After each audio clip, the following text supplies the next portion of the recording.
you like audiobooks or audio shows, check out a free trial of Audible. Just click the link in the description. Welcome to Mindshock True Crime. You are listening to the Delphi case series. This is episode 11, the FBI, and we will be examining issues with the investigation, but particularly one aspect that a lot of people have trouble with, and that is the role of the FBI in the Delphi case, and what they would and wouldn't do, and what they would and wouldn't investigate, and for what reason, and if there are any overarching variables involving the FBI and the Delphi investigation. As always, if you enjoy the podcast, you can donate to our PayPal. Just check the link in the description. Make sure you subscribe to the channel. Hit that bell for notifications. Make sure you allow your device to have those notifications come through. If that's still not working, you could just go to youtube.com/Mindshock or youtube.com/MindshockTrueCrime. To keep up awareness in this case, hit that like button, share this podcast across social media platforms, of which you can find us on Twitter, Facebook, Reddit, and Patreon. Patrons do get priority for case topic, logical analysis, co-podcaster requests. You could also be a guest on the podcast depending on your tier. Questions, comments, theories, thoughts, suggestions, rebuttals, debunkings of any kind, leave them in the comment section. Obviously, a lot of cases are only solved due to tips from the public, and keeping up awareness in cases can not only prevent them from becoming cold, but can get cold cases solved. Awareness and pressure are key. So, let's discuss the role of the FBI. So, just in general, for all the coincidence theorists out there that get heavily triggered, like a 4-year-old throwing a tantrum, anytime any kind of notion of a law enforcement perpetrator or police conspiracy and or cover-up are brought up, because again, their subconscious realizes that it's a legitimate line of inquiry, but their cognitive dissonance prevents them from logically and neutrally examining it. They don't have the mental strength to do so. So they have to pretend it's these crazy conspiracy theorists, aka critical thinkers, capable of deductive reasoning and basic logic and reason, that they're just all crazy and none of these avenues have any validity, where we don't really have any way of knowing whether they do or they don't. And again, for any true crime aficionado that has studied cases where there was police corruption and or cover-ups and or police perpetrators and how they unfolded, how they were kept wrapped up. And that's a key critical factor there, because if you're an officer in a department investigating some kind of crime, gruesome or not, you're not going to automatically think to investigate your fellow officers. That just doesn't happen. And for whatever reason, again, the cognitive dissonant coincidence theorists out there, these goofballs that are hopelessly indoctrinated into the cult of state and authority worship, they can't consider that people wearing costumes can be fallible and or corrupt, but of course they can. So what is the role of the FBI? If the FBI rolls up on the investigation, they're not going to automatically assume a police officer is the perpetrator. That's not how investigations work. There's a certain camaraderie between law enforcement on one hand. On the other hand, there's also competition, because FBI officers and special agents, obviously, they typically think of themselves as more competent than local law enforcement, especially small town law enforcement. But that aside, the FBI doesn't come to a case to specifically investigate law enforcement corruption, although it does happen. You do have internal affairs and all of these things, but in general, the status quo is not for FBI to just start investigating police officers as if they are the guilty parties, or assuming that there's a vast law enforcement conspiracy at play and actively investigating that. It just doesn't happen. That's not how it works. Now, if by accident they uncover it, they might run with it. Now, here are the variables regarding this aspect of the case. If the FBI are involved in a bigger investigation. And people that are familiar with Mindshock might know where I'm going with this, because I've discussed this in the Maura Murray case and the Stephen Avery case. If there's an overarching investigation where they're after some drug kingpin, possibly law enforcement corruption with multiple officers, multiple other murders, they're not going to botch their entire investigation to solve one or two murders. And again, if you think I'm wrong, feel free to point to cases where it has been definitively determined that an investigation was botched for the sole purpose of solving one or two homicides. If there's an investigation of many more homicides, drug trafficking, where there's bigger fish to fry, there's a certain priority order that bureaucracy functions based off of. They're not going to just abandon all these other cases, particularly if they've spent years on another case and there's many, many murders involved, and there's possibly, again, if it's a case of corruption investigation, if there are some high-ranking officials, state officials, government officials, or otherwise, they're not going to just forget about all of them for the sole purpose of closure for a family or local community. Again, if someone can find an instance of this happening where just a large-scale FBI investigation was compromised and or abandoned in order to do that, feel free.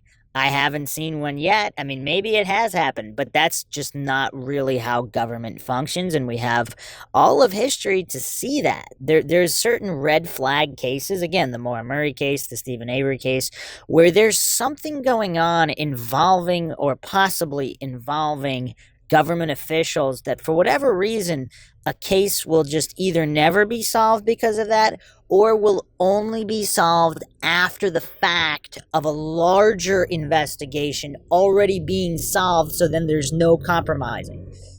If the FBI or some government agency, if they solve their case and they get all the guilty parties and there's nothing that needs to be classified any longer, then of course they would release whatever they need to release and solve some of the cases that might have intersected with the bigger case.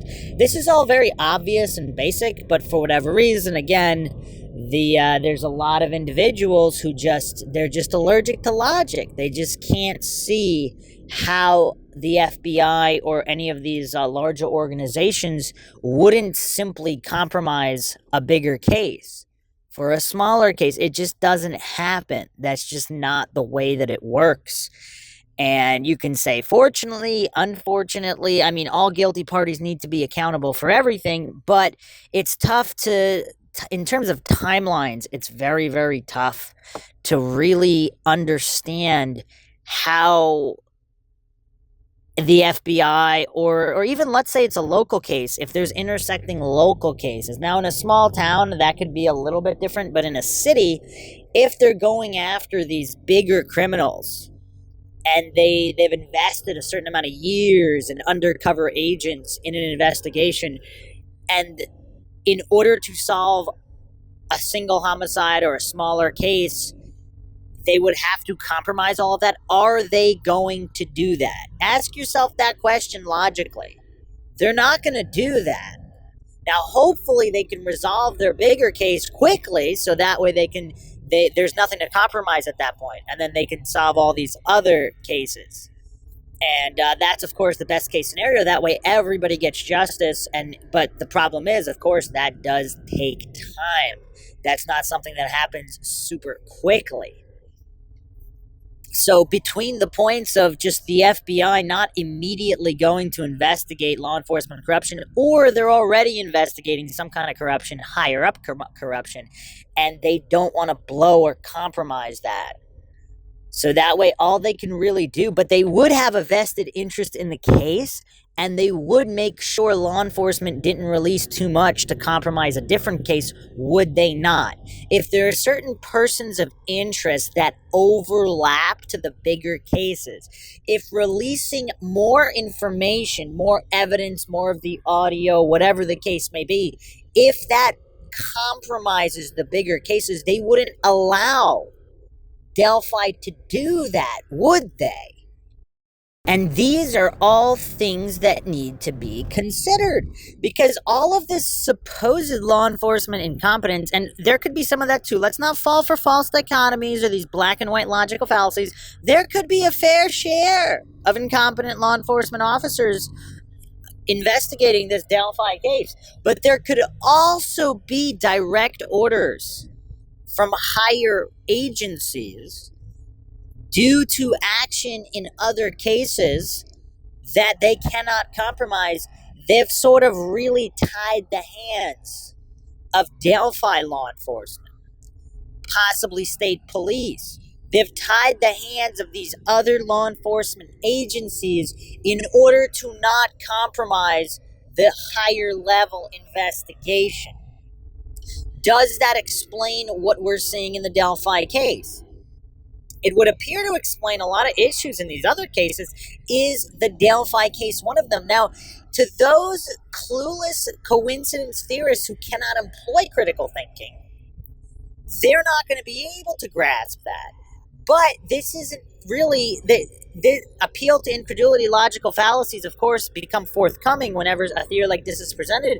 But we have known family members and associates of these family members that were involved in drugs, were arrested, do run in criminal circles. So there's a clear criminal element.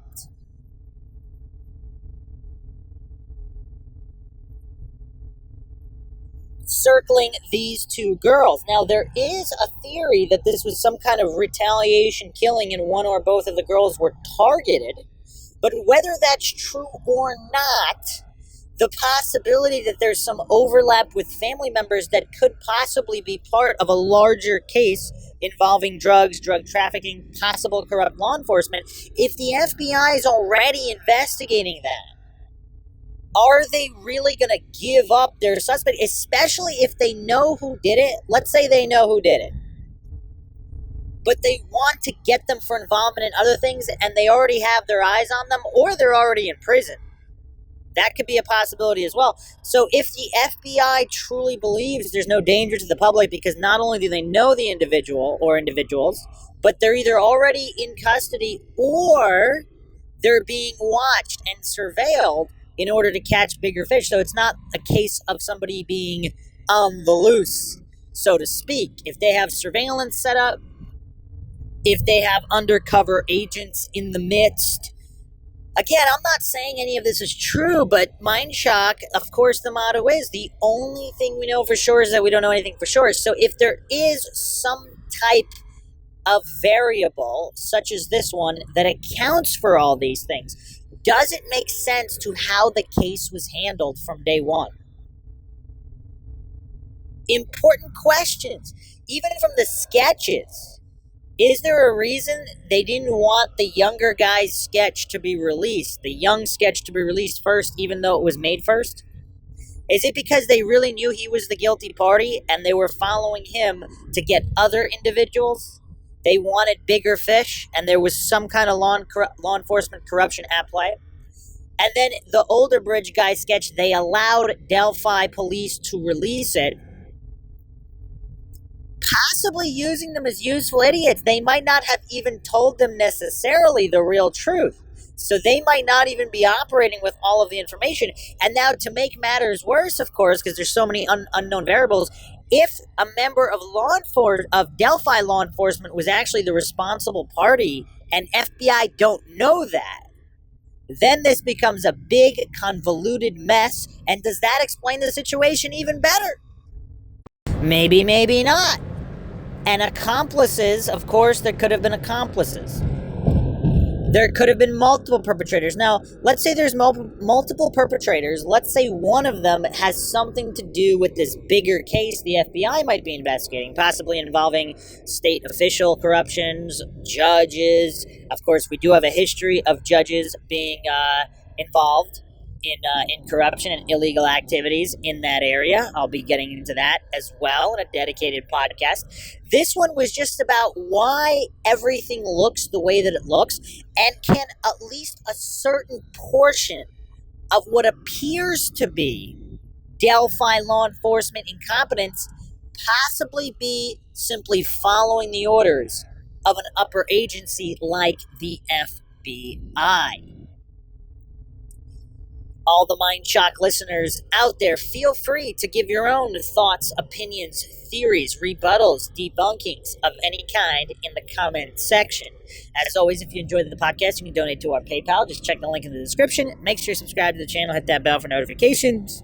Like and share this podcast. Keep the awareness up. Keep talking about the case. Keep the case in the public eye so that the pressure will be maintained here, so that local law enforcement, state law enforcement, and the FBI know that nobody has forgotten about this case, and everyone is still waiting for justice. And if this is a result of some bigger case, bigger operation, it does seem like the FBI would never come out and say that, because that's compromising it as well. So I don't want to say necessarily it's understandable, but it would make sense. The response would make more sense if this was the truth. This is Bruce McGuire signing off. Catch you guys next time.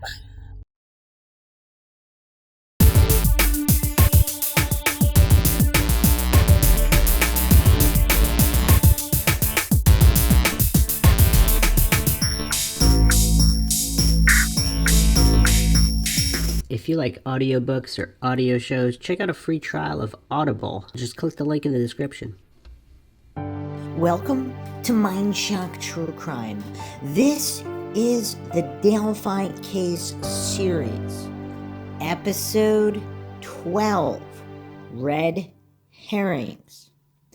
And if you haven't checked out the previous episodes in the series, particularly Episode 10, Confusion, make sure you check that out, because I will be referencing that episode and the ideas discussed in that episode. I am, of course, Bruce McGuire, your host.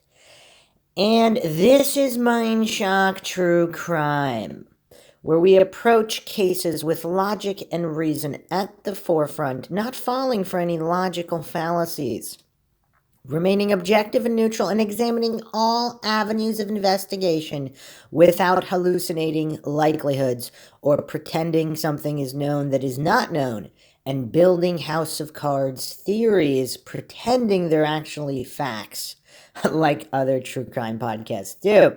Of course, if you enjoy this podcast, want to support the podcast, donate to our PayPal, check the link in the description. Make sure to subscribe to the channel, hit that bell for notifications. If they're not coming through, you could just go to youtube.com/Mindshock or youtube.com/Mindshock True Crime to check for updates in all of our series and topics covered on Mindshock. To keep up awareness and pressure in this case, make sure to hit that like button, share this podcast across social media platforms, of which you can find us on Twitter, Facebook, Reddit, and Patreon. Patrons do get priority for case topic, logical analysis, co-podcaster requests. You could also be a guest on the podcast depending on your tier. Questions, comments, theories, thoughts, suggestions, rebuttals, debunkings of any kind, leave them in the comments section. So, what is a red herring? So, the classic definition of a red herring is something that misleads or distracts from a relevant or important question. It may either be a logical fallacy or a literary device that leads readers or audiences towards a false conclusion. A red herring may be used intentionally, as in mystery fiction or as part of rhetorical strategies, or may be used in argumentation inadvertently. The term was popularized in 1807 by English polemist William Cobbett, who told a story of having used a strong-smelling, smoked fish to divert and distract hounds from chasing a rabbit.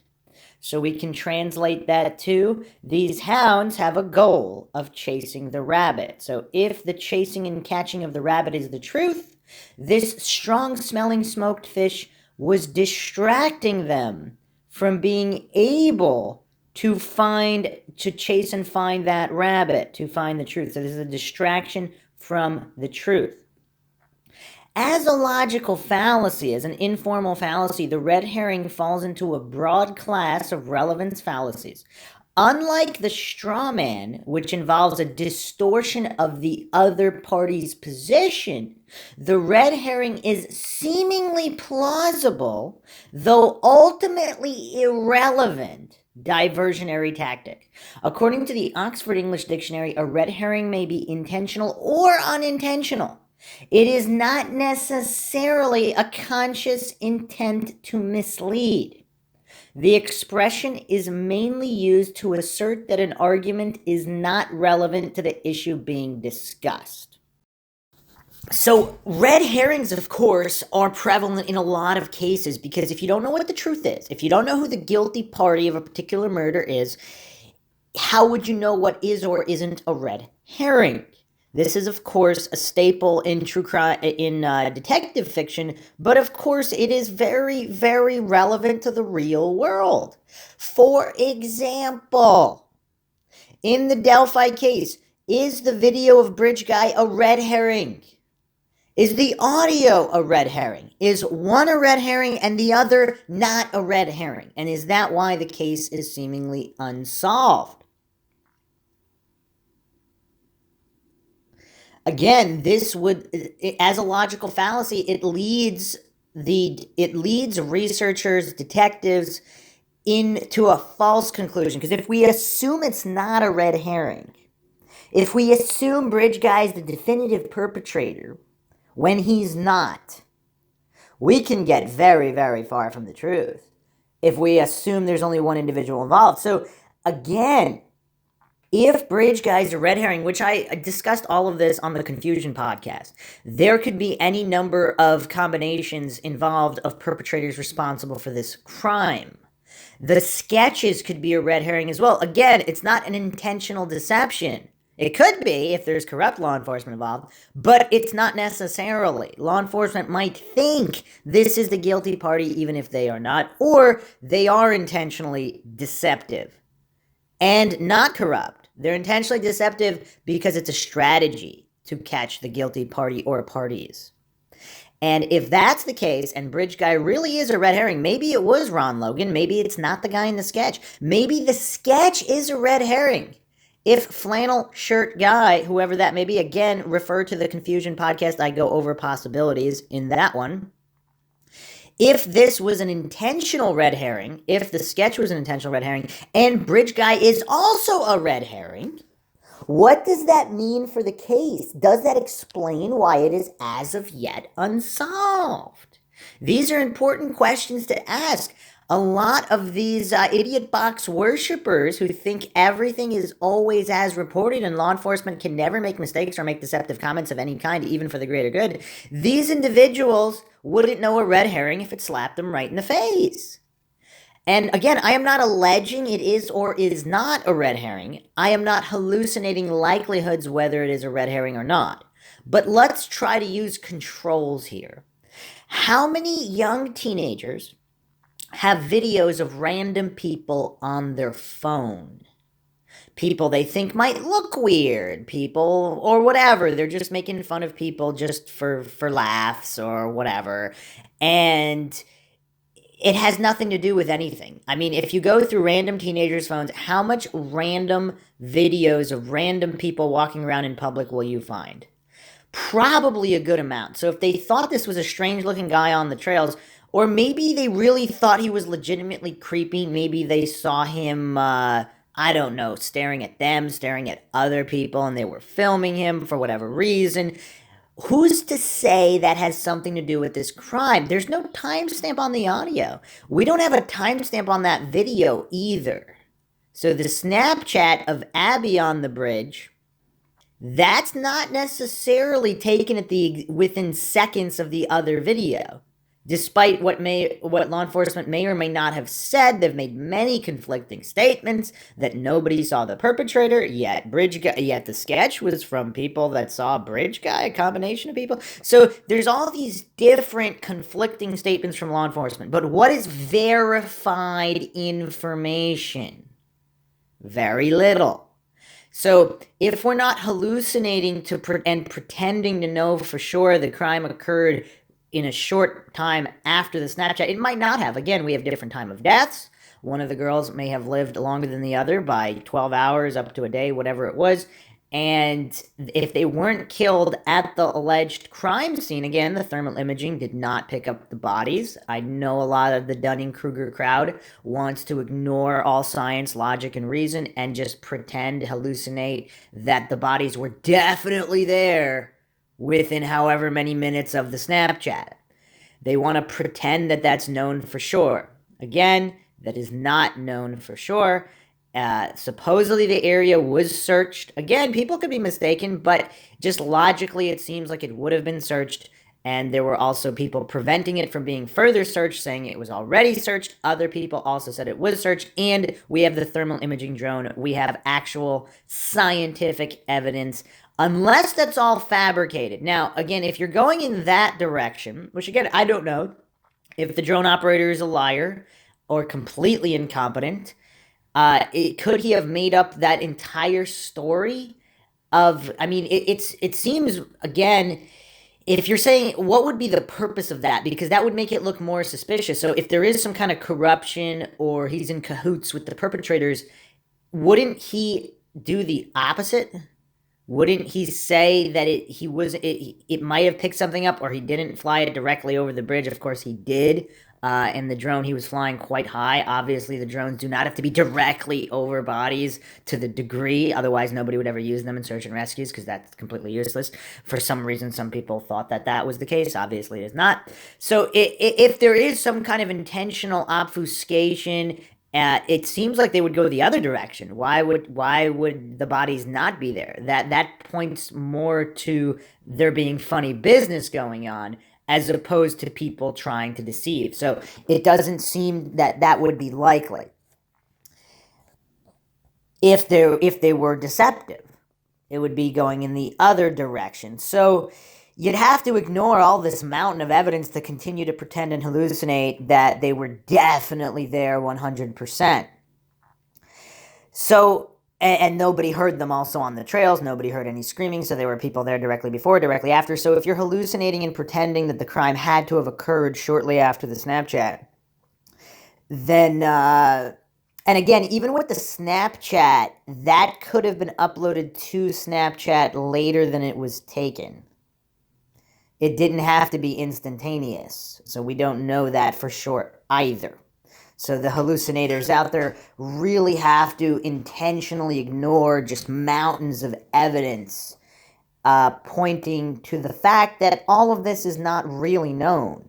Pretending is known is not the same thing as actually being known. I don't know why that's so controversial. I don't know why that's so triggering to all the goofs out there. But if we're attempting to find the truth, we have to be objective, logical, neutral, scientific, and examine all avenues. So if Bridge Guy really wasn't responsible, if all of these teenagers have these random people, maybe he was behaving strangely, maybe he was a criminal, but he had nothing to do with what happened, because if they're meeting someone else later, if there's people under the bridge known to them, or near the bridge, down the hill, whatever, by the driveway in a waiting car, if there are those individuals, and there just also happens to be a creepy guy walking around that they filmed.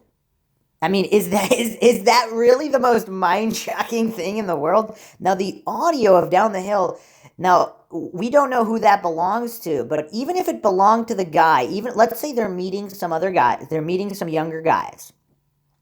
This guy happens along, whether it's Ron Logan or not, whether it's an undercover officer, maybe investigating some of the crime activity in the area. Again, these are not hallucinations. Locals have stated that drug dealers have been known, and other criminal element types have been known, to deal and congregate under the Monon High Bridge or in that area. So if there is an undercover officer or just some kind of person of authority, someone maintaining trails, whatever, he doesn't want them to walk all the way back across the bridge. It's too dangerous, so he wants them to go down the hill. Okay, let's say that happened. What happened after that? Did that guy leave after that? He walked him down. He's like, okay, go around this way, go through this way. Just don't go on the bridge. I don't want you guys on the bridge anymore. Is that plausible? Is that possible? And then he leaves. What happens after that, we don't know. So again, if it's a red herring, I'm not saying Bridge Guy's innocent. I'm not saying he's not responsible for the crime. I'm saying if it's a red herring, does that explain a lot of the issues with the case?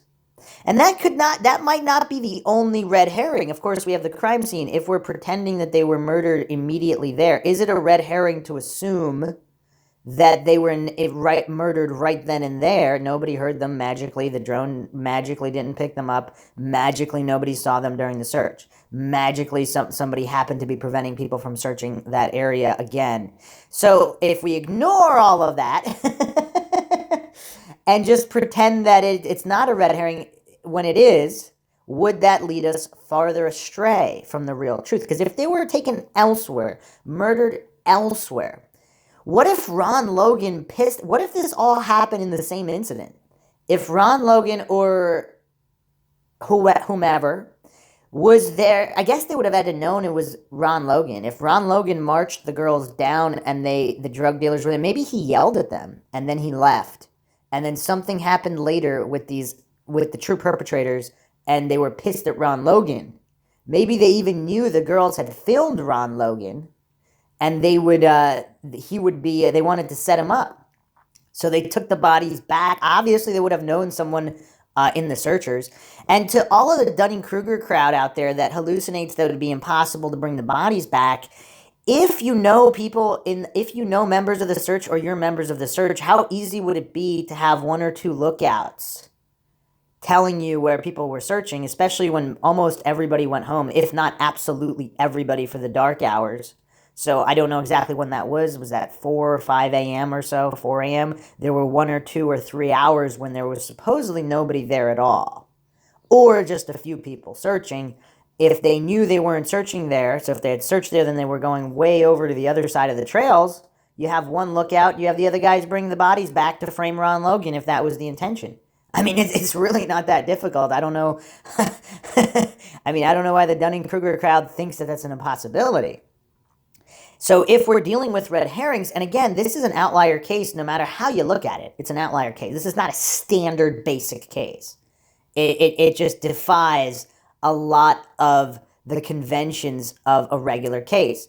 There's supposed videos, supposed audio, supposedly crime scene was searched, supposedly nobody heard or saw anything. You have flannel shirt guy telling Derek German to go in the other direction. Did flannel shirt guy... Is he friends with Ron Logan? Were they both involved in possibly shooing the girls off the bridge and then there was some kind of drug element? Maybe there was some kind of altercation of some kind or yelling, and for whatever reason they just didn't want to be involved? Or, if it's more sinister, perhaps Ron Logan or flannel shirt guy know that there was something bad going on and they just did not want to be affiliated with it in any capacity. I don't know. I really don't know. And if they're guilty of other things, they don't want to be associated with it because they don't want their other criminal actions. Because if they're not responsible for whatever happened to Abby and Libby, they don't want their other criminal actions to be connected and or exposed to this particular crime, which is far more heinous than whatever they were involved in, if they were involved in some kind of drug activity or whatever. So... is that a possibility? Are all these red herrings at play preventing us from being able to solve the case and or law enforcement as well? So again, in the confusion episode, I went over a few different articles where law enforcement, they supposedly, depending on which articles you read, they had stated they have the entirety of the crime on audio. And they said they had plenty more evidence on the phone that they would not be releasing because it would compromise the investigation. Now, what does that entail? Does that entail text messages? Does that entail some other clues, videos, or audio of other individuals? And if law enforcement is not corrupt and they had nothing to do with it, do they want to lull the true perpetrators into some kind of false sense of security where they know they were trying to frame Ron Logan and they know that they were trying, like the bridge guy was captured on video and he was some creeper that was following the girls. He had nothing to do with what happened to them. And do they believe the perpetrators set this up to try to put it all on bridge guy and or Ron Logan, whatever the case may be? Did law enforcement think Ron Logan knew these other individuals, which maybe he does, but he wouldn't cooperate? And that's why they just were so hard on him in terms of prosecuting him for other crimes.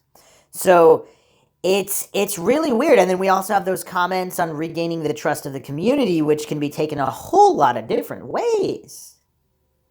Because if they really do believe they have the true perpetrators, the young guy, young guys, and bridge guy and or flannel shirt guy were not responsible, but there was some kind of altercation. Perhaps they're involved in some kind of drug trade with the true responsible parties. Is that a possibility? And that's why they're not talking. And it'd be curious to know whether law enforcement offered them immunity of some kind. Because if they did, would they talk then? I don't know. But if they never even offered, why would they talk? So, yeah, there's a lot of bizarre oddities, curiosities, and red herrings. And of course, I've also mentioned that black SUV with the decals in the back, which is relatively new information from this past year. Is that also a red herring? Or is it not? Perhaps it's a witness that law enforcement doesn't want anybody to know about. Is that a possibility? Is it a possibility someone did hear the screams? Someone knows a lot more information. They did go to police. And for whatever reason, the police do not want that public because there is something there. Someone maybe yelled a name or something. Perhaps they even witnessed a portion or the entirety of the crime. And if they witnessed, for example, let's say there was a vehicle involved, if the vehicle was leaving or they saw them being taken into a vehicle and there was another party going into another direction, whether it was Ron Logan or Flannel Shirt Guy or these other guys, if there was a witness that law enforcement does not want anybody to know about, what did they really see? And again, they've made those comments where they're not going to release more information because it might compromise the case. Is there a witness that we don't know about that has information that exposes a lot of these other things as red herrings? Perhaps they're not true red herrings. Perhaps they're involved in some capacity, but there's a bigger piece of the puzzle that we don't have. And that's the piece that's critical to solving the entire case. So I just wanted to address all of those issues and the possible red herrings, and for whatever reason, the hallucinations of the Dunning-Kruger crowd that all of these supposed facts are actual facts when they're not, because they could all just be red herrings. And does that explain the issues with the case far more adequately than pretending and hallucinating all of what has been put out so far is somehow definitive truth?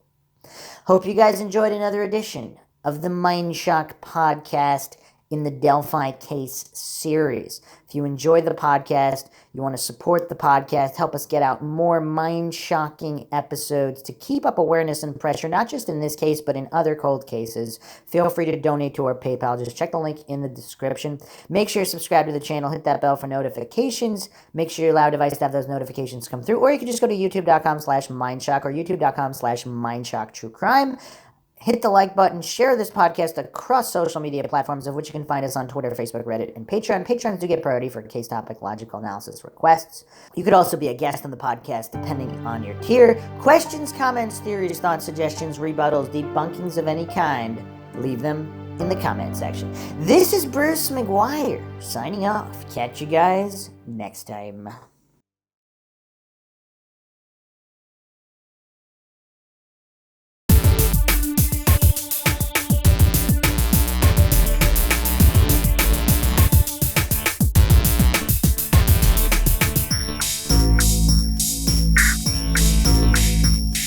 If you like audiobooks or audio shows, check out a free trial of Audible. Just click the link in the description.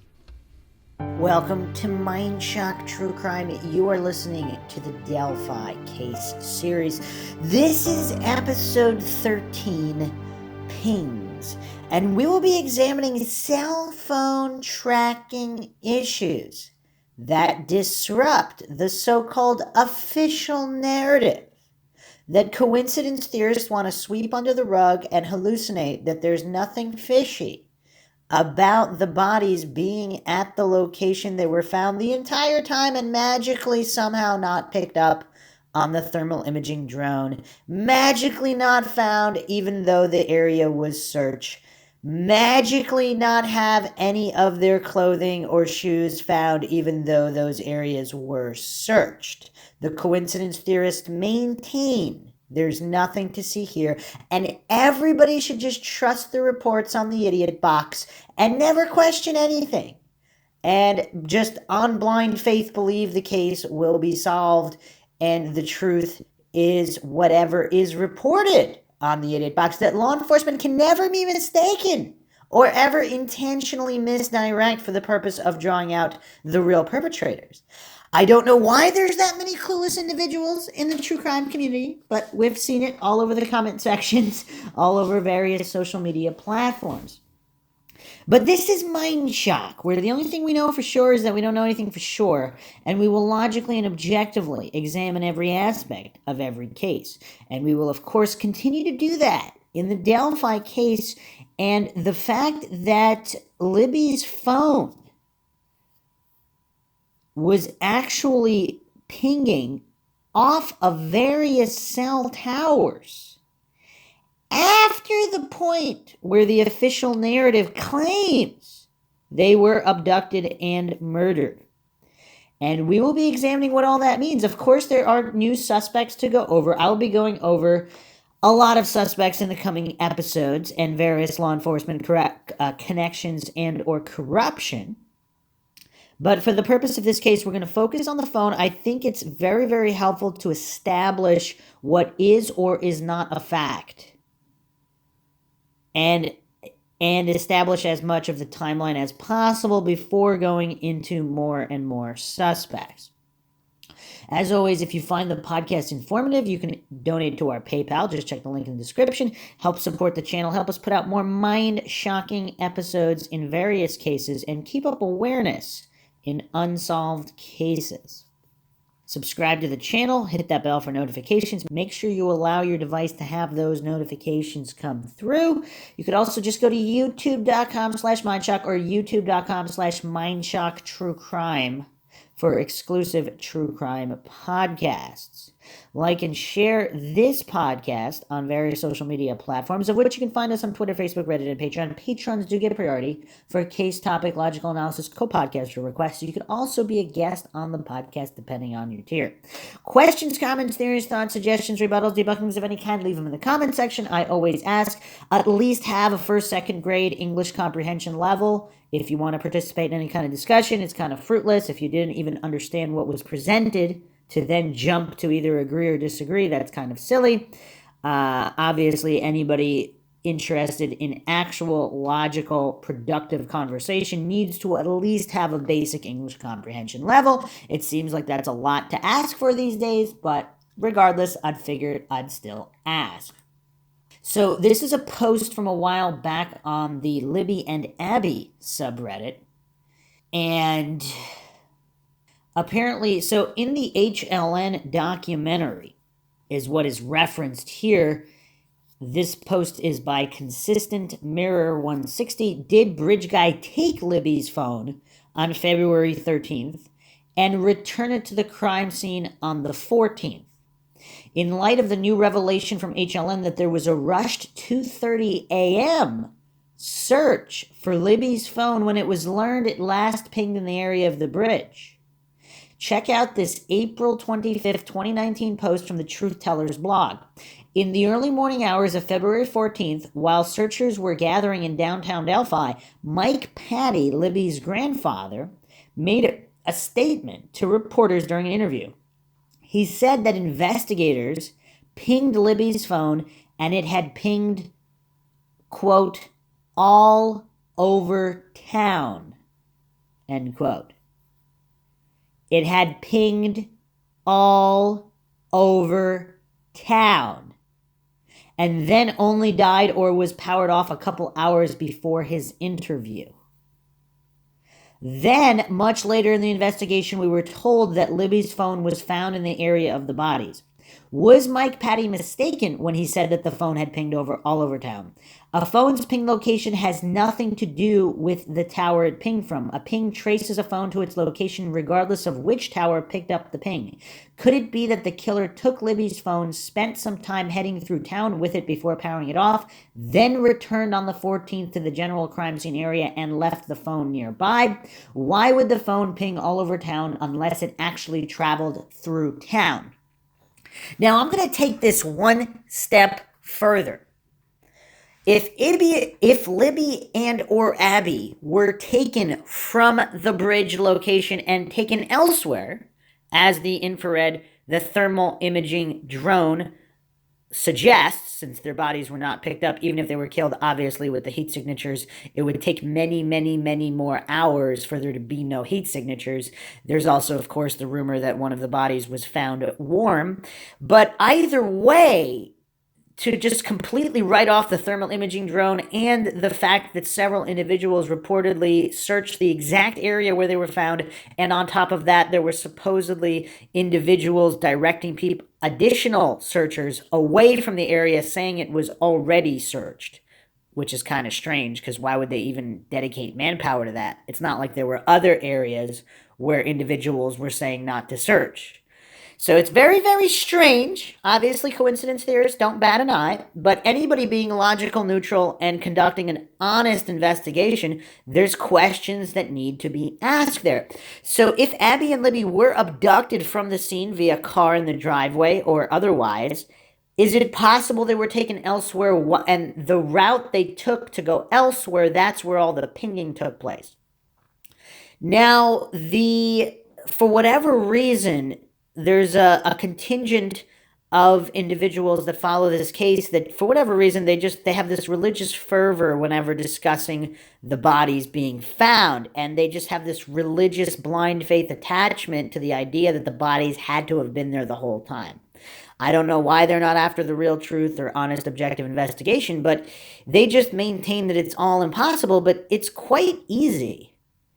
Because not only were there the dark hours, 2-3 hours before 5 a.m. or so, when there was supposedly either no one out searching or a small amount of people searching all over, not necessarily staying watch at the exact spot where the bodies were found. So anybody riding on ATVs or supposed searchers, if they were disguised as searchers and or possibly pretending to really search, they could have left the phone, they could have brought the bodies back. They wouldn't necessarily be suspected if they were also faking being searchers, and if they had an extra lookout or two. It's very, very feasible. There's nothing, I'm not saying that's what happened. Maybe the bodies were there the whole time and there's some alternate explanation. It could be that the FLIR camera was malfunctioning, possibly. Although supposedly they're very durable, and that's why they're used in search and rescue. So it seems like a long shot that the camera was malfunctioning, and all the searchers that said they searched the exact area were all mistaken and or lying. It's possible, sure. I'm not disputing that it's possible all those people are lying and or mistaken. And on top of that, the thermal imaging camera also was malfunctioning. But supposedly the operator said that he could spot deer and such, and so it seems like it was fully functioning. So the only alternative there is that the drone operator is lying. And if there is some kind of cover-up, it seems like he's lying in the wrong direction, because if the cover-up is to make it seem like it all happened there shortly after, then why would he be saying the bodies weren't there? He would have made up some kind of story about the camera not working, not explicitly saying it was working and he picked up all these deer.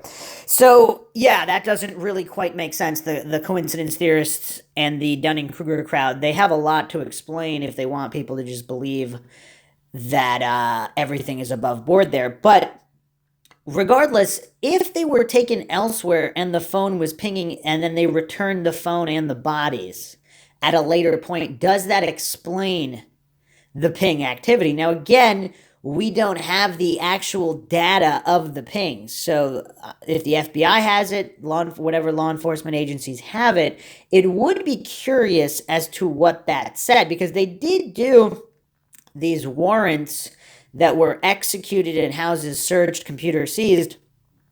Is that related to the pings or not? Is it related to other information? Is it related to both pings and other info they found on social media that they have not disclosed to the public. I mean, it's really strange how individuals think that this is a standard open shut case, and if law enforcement would never lie or be deceptive in any manner, I mean, the case would already be solved. So obviously we're dealing with an outlier case here. So some comments here in response to this. What if Bridge Guy came back as part of the search party and just tossed the phone back into the woods while searching? Searching in quotations. So some more comments here. It pinged on the towers in and around Delphi. When Mike Patty says all over town, he didn't literally mean someone had her phone and it was pinging at different places throughout the day in town. Find My Phone wasn't working, so when they got the report from the phone company, it was 2 a.m. That's why they went back out and searched. It took a few hours to get all the records from the phone company. Her phone did not literally ping at 2:30 a.m. And that's another interesting point. So if they went back out to search, that means they were no longer searching. Because there's some people that maintain that every second people were searching everywhere, every second, including the place the bodies were, and somehow missed the place the bodies were found. I mean, some of these coincidence theories don't make any sense. Another response here, you don't ping a tower, you ping a phone. If a phone pings all over town, it is literally moving all over town. I personally believe that Libby dropped or ditched the phone on the south side path to the creek, and the early morning ping was a quirk that momentarily gave the abandoned phone some self-service. But if Mike Patty is accurate, and when he said the phone was pinging all over town, the theory is worth exploring.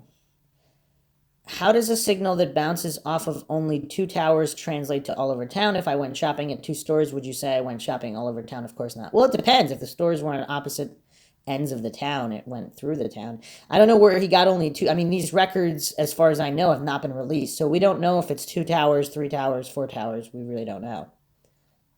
And then the poster here, Mike Patty never mentioned anything about towers. He said the phone was pinging all over town. A phone's pinged location has nothing to do with what tower it pinged from. A ping traces a phone to its location, regardless of which tower picked up the ping. And a response here, my guess would be that Mike Patty, like most people who aren't law enforcement or employees of cellular service providers, really only have a secondhand understanding of that, so their comments shouldn't be read as if they were technically perfect. A response to this by the original poster here, Mike Patty is a professional technical engineer who works for multinational Caterpillar Incorporated. He's not an uneducated rube. He requested that law enforcement ping Libby's phone to locate it, which is the correct procedure and terminology. Non-engineer Kelsey is the one who said Mike's Patty's statement was really just about pings on 2 towers, not the phone's location. Her comment made 0 sense. Not only can you not ping a tower, but I am not sure how anything related to only 2 towers would ever be considered all over town. And again, here we have conflicting information. Kelsey seems all over the place over the years. And again, not that that's intentional or deceptive in any way. It's just simply not accurate information or changing information. Why is open to interpretation, of course. She could simply have been mistaken, referencing something else, or not clear. So, but the distinction here is that Mike Patty himself said all over town. And there's quite a few trolls here in this subreddit as well. I mean, I recognize some of these from the Maura Murray subreddits as well, where they're always pushing the coincidence theorists' angle, where whatever law enforcement said on the idiot box must be true. Law enforcement can never be mistaken. You see these individuals all over the place. It's like they're completely new to true crime, except they're not, because they're trolling all these different subreddits and all these different cases. So a couple different accounts here. Let's continue examining this. I'm all for skepticism, but I don't think this makes sense. The area was being searched by law enforcement and family even through the night. It would have been overly risky for Bridge Guy to try and get back into the area around the bodies to plant the phone. And again, this is assuming the bodies were there. The thermal imaging camera and multiple accounts of people saying they searched the exact area said they were not. A response here, every firefighter, every police officer, and every member of the immediate family had gone home. So I don't know the source of that quote, but the response here, I had always heard the same, but listened recently to a podcast interview by Bill Huffman with Kelsey, and she said Mike, Patty, and others searched in the area the entire night. To be fair, she did not specify in what area they were in. And the original post responded here. Kelsey said she returned to work at the ice cream shop before 5 p.m., then to the police department, then home. She said she was in bed before midnight, so how would she know? Another interesting point. And of course, there are the dark hours because the search was officially called off. So that statement we have from Leesenby. We have that most individuals did go home. So were there a select few that searched all through every second through the night? Possibly, but that's a lot of territory to cover. So if they search the entire bridge area, why would they continue searching there? It would make sense that they would pan out and go farther and farther in every direction in an ever-growing radius. So were there individuals by the bridge every second, hour after hour, the entire night? It seems like there were not. And then we have a couple of trolls arguing that Mike Patty is using incorrect terminology while hallucinating. They know exactly where the pings were. I mean, you just see this in so many cases. These certain coincidence theorists, trolls, obfuscators, whatever you want to call them, they're just so desperate for the official narrative to be true, and they'll defend it on nothing but blind faith and religious fervor alone. Just hopeless indoctrination into the cult of authority worship, as if law enforcement can never make mistakes, as if law enforcement always solve every case perfectly, as if law enforcement never under any circumstances keep certain evidence out of the public that runs contrary to the theory that they've allowed to become the official narrative. It's just really, really strange. I mean, what's the purpose of this? And I mean, I don't know. I guess these are just individuals. Not everybody's employed. I'm not insinuating that there's some kind of police corruption going on and they're hiring all these trolls, because I've seen some of these exact trolls on other forums involved in the Maura Murray case. And they're completely bereft of logic and reason. So maybe these are just disturbed individuals that have nothing to do but troll true crime subreddits and just flood it with their Dunning-Kruger ramblings and hallucinations and pretending that blind faith equals facts in some kind of capacity. Obviously, it does not. So let's again let's go to this truth teller blog post here that included this information. Let's go through the entire post so we can have a historical reference here. So this was published April 25th, 2019. Have we been looking for the wrong suspect all along? Astounding news from the ISP on the Delphi case. Indiana State Police have now stated that the sketch widely known as Bridge Guy is the wrong guy. The sketch released this week is the new focus of the investigation. One witness saw a younger man that fateful day and gave a police sketch artist a witness account just 3 days later that led to the recently released sketch. On February 13th, 2017, Abigail Williams and Liberty German were approached by a man on the Monon High Bridge in Delphi, Indiana. Around 2:35 p.m., a man the girls allegedly described as Creepy Guy honed in, telling the teens, "Guys, go down the hill." Unknown to the man, we assume, Liberty turned on her cell phone video recorder and captured the image and voice of her killer. The suspect presumably led the girls down a hill across a creek and around 50 feet in the tree line where they were savagely murdered. Searchers found their body the next day around noon. Immediately after the homicides, investigators released 3 still images of the suspect from Libby's video, along with a short audio clip of the suspect saying, "down the hill." In July, a suspect sketch was released. This sketch was drawn based upon numerous witness accounts from the trail area that day. And again, even the first sketch, what took so long? I mean, anyone trying to claim this was not a botched investigation or not botched in some capacity, either intentionally or otherwise, I mean, I don't know what they're smoking. Now, over 2 years later, the investigators have changed directions in the investigation.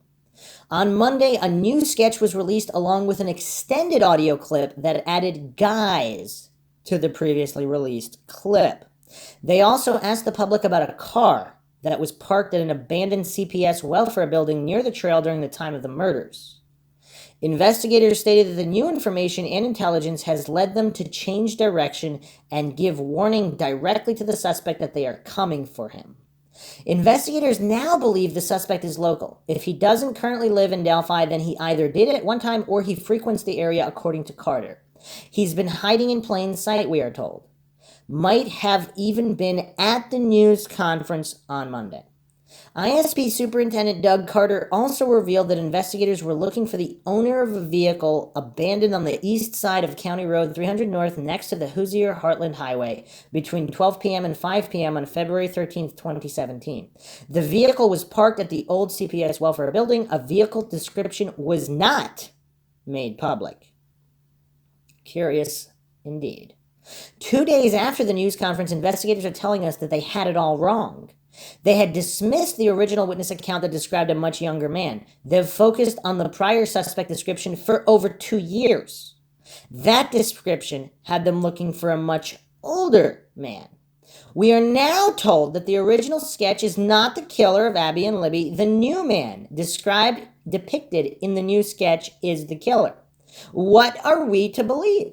We searched high and low for the man we thought was the suspect for over 2 years. Why were investigators so certain he was the guy? We have video of the suspect. Did the witnesses describe the same clothing as seen in the video? Did they assume he had changed clothing? What about the reports of the suspect walking a great distance and the guy who may have placed a duffel bag along the highway? If that guy wasn't the killer, then who was he? We are to believe that possibly the real killer abandoned his vehicle in an empty lot near the trail. Did it break down? Was the suspect going for a walk while he waited for help to arrive or for the engine to cool down? Did he abandon it temporarily or long term? Did he retrieve it or was it later towed as an abandoned vehicle? What type of vehicle was it? Can it be seen on the RTV6 video taken by a helicopter the day the bodies were found? Did he intentionally park there to search for a victim along the wooded trail? Why wasn't the witness who contributed to this newly released sketch taken seriously? What did he or she see? Are we to believe that he or she saw the suspect without a hat and with no facial hair? We have no new witness description, only a sketch. How tall is he? What color are his eyes? What color is his hair? What does he weigh? Who are we looking for? What was the new information leading to the change in direction? Did someone claim they heard a confession? Did someone remember something they had forgotten? Was new evidence found? Was there a DNA match? Do they know who the suspect is and were they talking directly to him at the news conference? Are they hoping for a confession now that they have the right guy? Investigators know more than I do. I can only reason with what I see. I see a thin Caucasian man walking toward the girls. He's wearing tattered jeans, as you can see the holes on the knees. He has on a blue jacket with what appears to be a brown hoodie and a tan brown waist pack of some sort. He has on a hat. I cannot see his face clearly or his hair, but it does appear that he may have a mustache at least. Perhaps high cheekbones.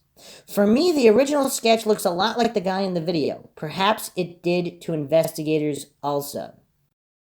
We have a new focus now. A younger suspect. We can assume he may have driven a car to a parking lot not far from the trail. He wears tattered jeans. According to the sketch, he has curly hair. Despite the new sketch, we can actually see the suspect. We now have a video clip of him walking. If he's local, then someone certainly knows who this man is. Who do you know that wears jeans with holes in them? Who had a blue jacket in February 2017? Who owns a waist pack?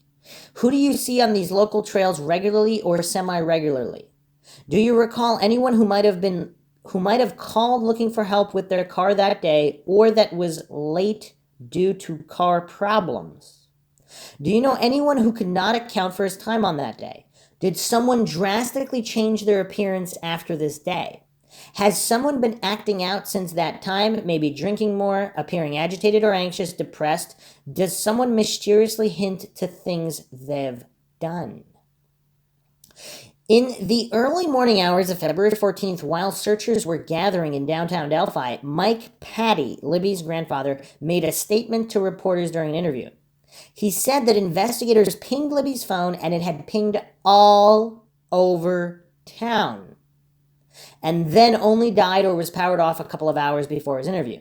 Then, much later in the investigation, we were told that Libby's phone was found in the area of the bodies. Was Mike Patty mistaken when he said that the phone had pinged all over town? A phone's ping location has nothing to do with what tower it pinged from. A ping traces a phone to its location regardless of which tower picked up the ping. Could it be that the killer took Libby's phone, spent some time heading through town with it before powering it off, then returned on the 14th to the general crime scene area and left the phone nearby? Why would the phone ping all over town unless it actually traveled through town? And that's a good point. And that may have been with or without Libby and Abby, with or without either or both of them being alive. Investigators would like you to concentrate on these facts in regards to the two sketches. They are not the same person. The person depicted in the original release sketch is not presently a person of interest in this investigation. The sketch released on April 22nd is representative of the face of the person captured in the video on Liberty German's cell phone as he was walking on the high bridge. The person in the sketch released April 22nd is described as having a youthful appearance but could fall in the age range from his 20s to late 30s. This person's appearance could look different today if he has grown a mustache, beard, or let his hair grow longer, or cut his hair shorter than depicted in the sketch. Okay, so there again, this is what investigators allegedly would want everyone to believe. Obviously, we don't know if any of this is true. And if you've checked out the previous episode about red herrings and the episodes prior, I do go over different possibilities. And there's one possibility I have not gone over, which I'm going to go over right now. But it's possible that Bridge Guy might not be related to the crime, and it's possible they found that out. It's possible that the first sketch is of Bridge Guy in the video, and he's not related to the case. Maybe he has other criminal charges against him, but somehow they were able to discern that he was not responsible for this crime, and it was the younger individual. Now, obviously, some people believe the guy in the younger sketch is the guy on the bridge. Now, I'm not sure about this, and I haven't really examined this possibility. So Here's the theory that I have not yet gone over. If this was some kind of premeditated targeted attack, which it may or may not be, depending on your views on Derek German and other possibilities, catfishing and otherwise, even if it's a crime of opportunity, if the killer is super prepared, is it possible he's heavily disguised to look much older? Fake mustache, possibly? And he had a change of clothes either underneath or stashed nearby, possibly related to geocaching, possibly not, or in his car. And he changed immediately after whatever happened. So if he either kidnapped them in a vehicle or whatever, if there was only one individual involved, is it possible his appearance is not what was purported in the original sketch? I mean, is it possible both sketches are accurate and he looked older, he dressed himself up to look older, and there were certain witnesses who did spot him, despite Doug Carter clearly stating that there were no witnesses and nobody saw the perpetrator. So he actually stated this. Again, you can go over the previous episodes, I've gone over this. All of these conflicting statements from law enforcement, what else were they wrong about? And why do so many individuals cling desperately on blind faith that law enforcement can't be wrong no matter how many times they've already been wrong? I mean, it's just so silly how these law enforcement bootlickers can't understand the possibility that law enforcement is sometimes mistaken, or sometimes there are conspiracies and sometimes they are complicit in certain crimes. I'm not saying that's what happened here, but in certain cases that it happens. So it's not outside the realm of possibility. And it's just really, really bizarre how just so many people cling desperately to the words of law enforcement, even when they constantly change and they're wrong so many times. So is it possible that multiple witnesses saw the same guy, but he looked different? And if that's the case, does that account for what's going on? Or, of course, there could be multiple red herrings here and individuals that are not responsible. But either way, going back to the pings here, If the phone, again, we would need these phone records and the records of the pings that were sent to verify the location of the phone. If the phone did travel all over town, what does that mean? And how would that assist in solving the case? I think that would greatly assist in solving the case, particularly if the bodies were not there. Again, this is just such a triggering point for certain coincidence theorists and many part of the Dunning-Kruger crowd. It's just the cognitive dissonance in accepting the possibility that something was not as reported. And even then, law enforcement have admitted that the scene was staged. Now, of course, that could mean a bunch of different things. I'm not hallucinating to know exactly what that means in terms of moving bodies or in terms of leaving signatures fake or real, regardless of any of that. But it was not as if we believe law enforcement and the scene was staged, that means it did not happen naturally. So they weren't just killed and left there. So that's what's been stated. So even people that put their blind faith in law enforcement, for whatever reason, they're having trouble even accepting that. But either way, if the bodies weren't even there, they were taken elsewhere. The phone pings could, of course, prove that, in addition to the thermal imaging information we have from the drone, in addition to the testimony from people who said they searched the area and other people who said they were prevented from searching the area where the bodies were found. So we have all of these accounts pointing to the bodies not being there, and now we have additional information that, if can be verified via phone records, there just seems to be more and more evidence pointing away from the bodies actually being there.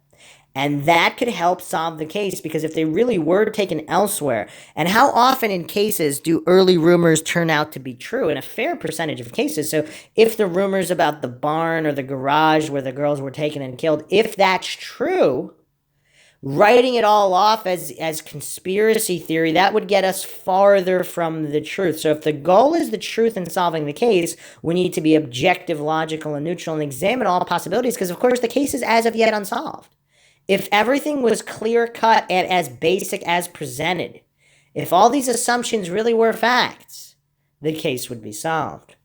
Hope you guys enjoyed another edition of Mindshock True Crime in the Delphi series. If you enjoyed the podcast, you can donate to our PayPal. Just check the link in the description. Help support the channel. Help us get out more mind-shocking podcasts in various true crime cases, and keep awareness up in unsolved murders, missing persons, and other cold cases and wrongful convictions. The goal is truth, the goal is justice, and that can only be achieved with awareness. So like and share this podcast across social media platforms, of which you can find us on Twitter, Facebook, Reddit, and Patreon. Patrons do get priority for case topic logical analysis, co-podcaster requests. You could also be a guest on the podcast depending on your tier. And make sure you subscribe to the channel, hit the bell for notifications, make sure you allow your device to have those notifications come through, or you can just go to youtube.com/Mindshock or youtube.com/MindshockTrueCrime. Questions, comments, theories, thoughts, suggestions, rebuttals, debunkings of any kind, leave them in the comment section. This is Bruce McGuire, signing off. Catch you guys next time.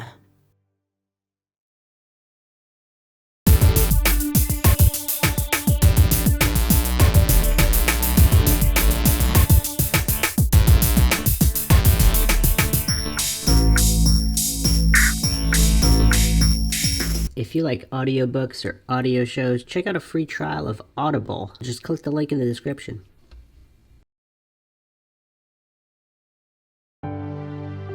Welcome to Mindshock True Crime.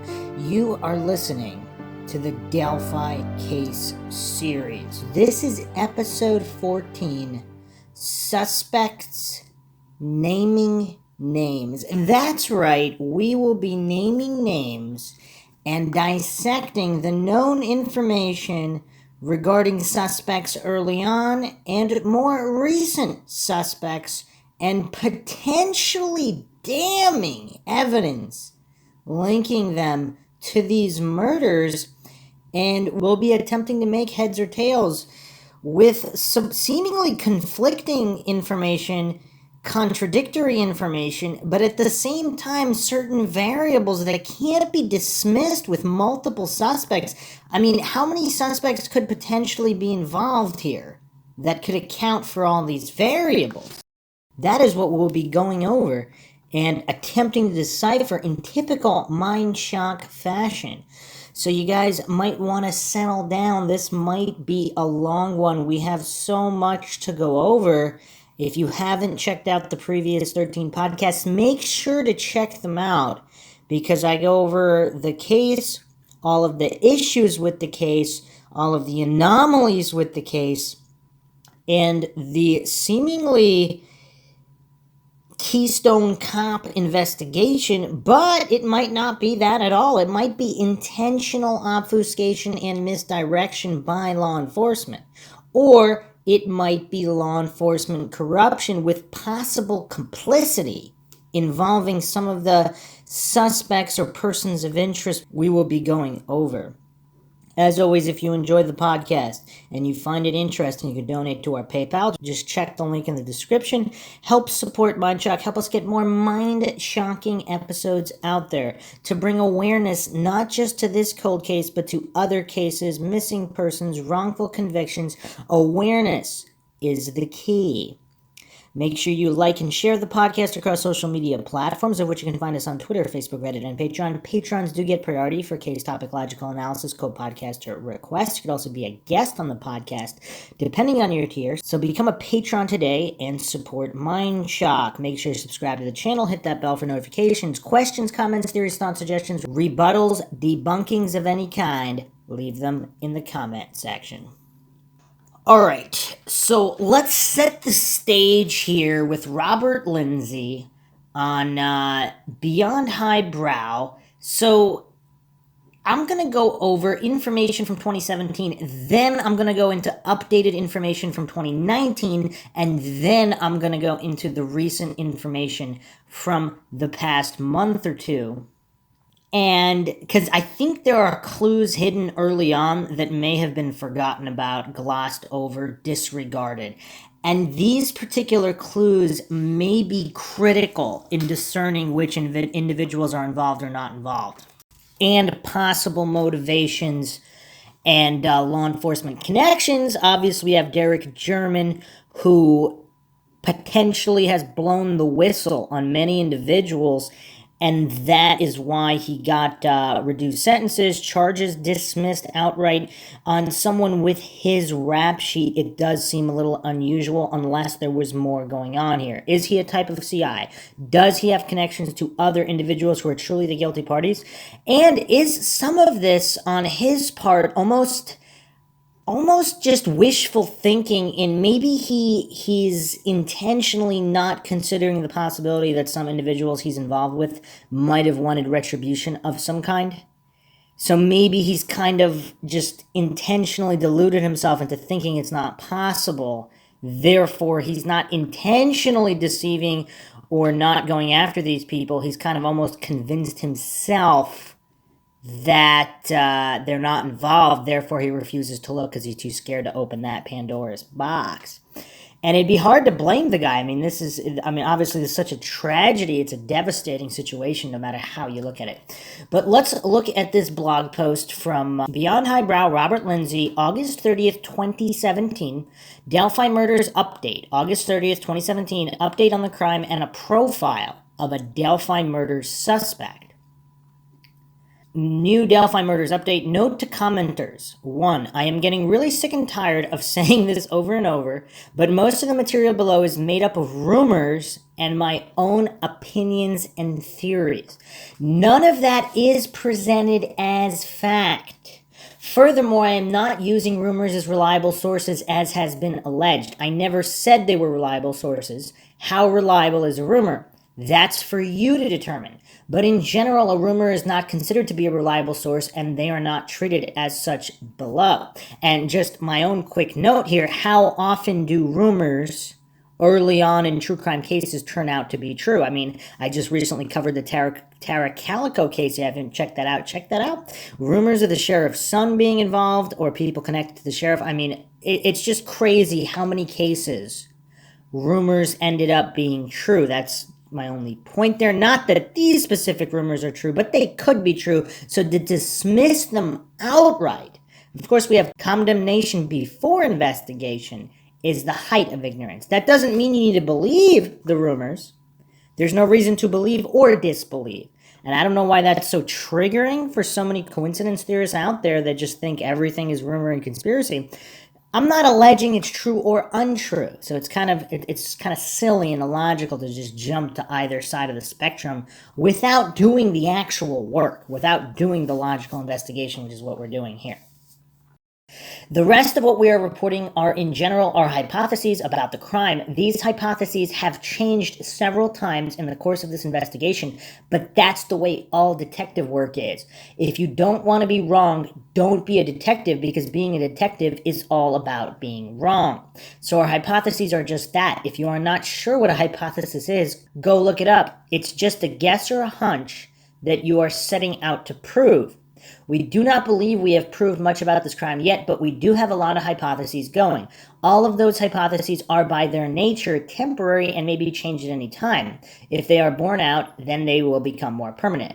The only thing that is presented as fact are statements sourced from law enforcement or the media. And again, caveat, that is not factual necessarily either. Just because someone in an official capacity reported something doesn't mean it's true, especially from law enforcement. We received so many directly conflicting statements.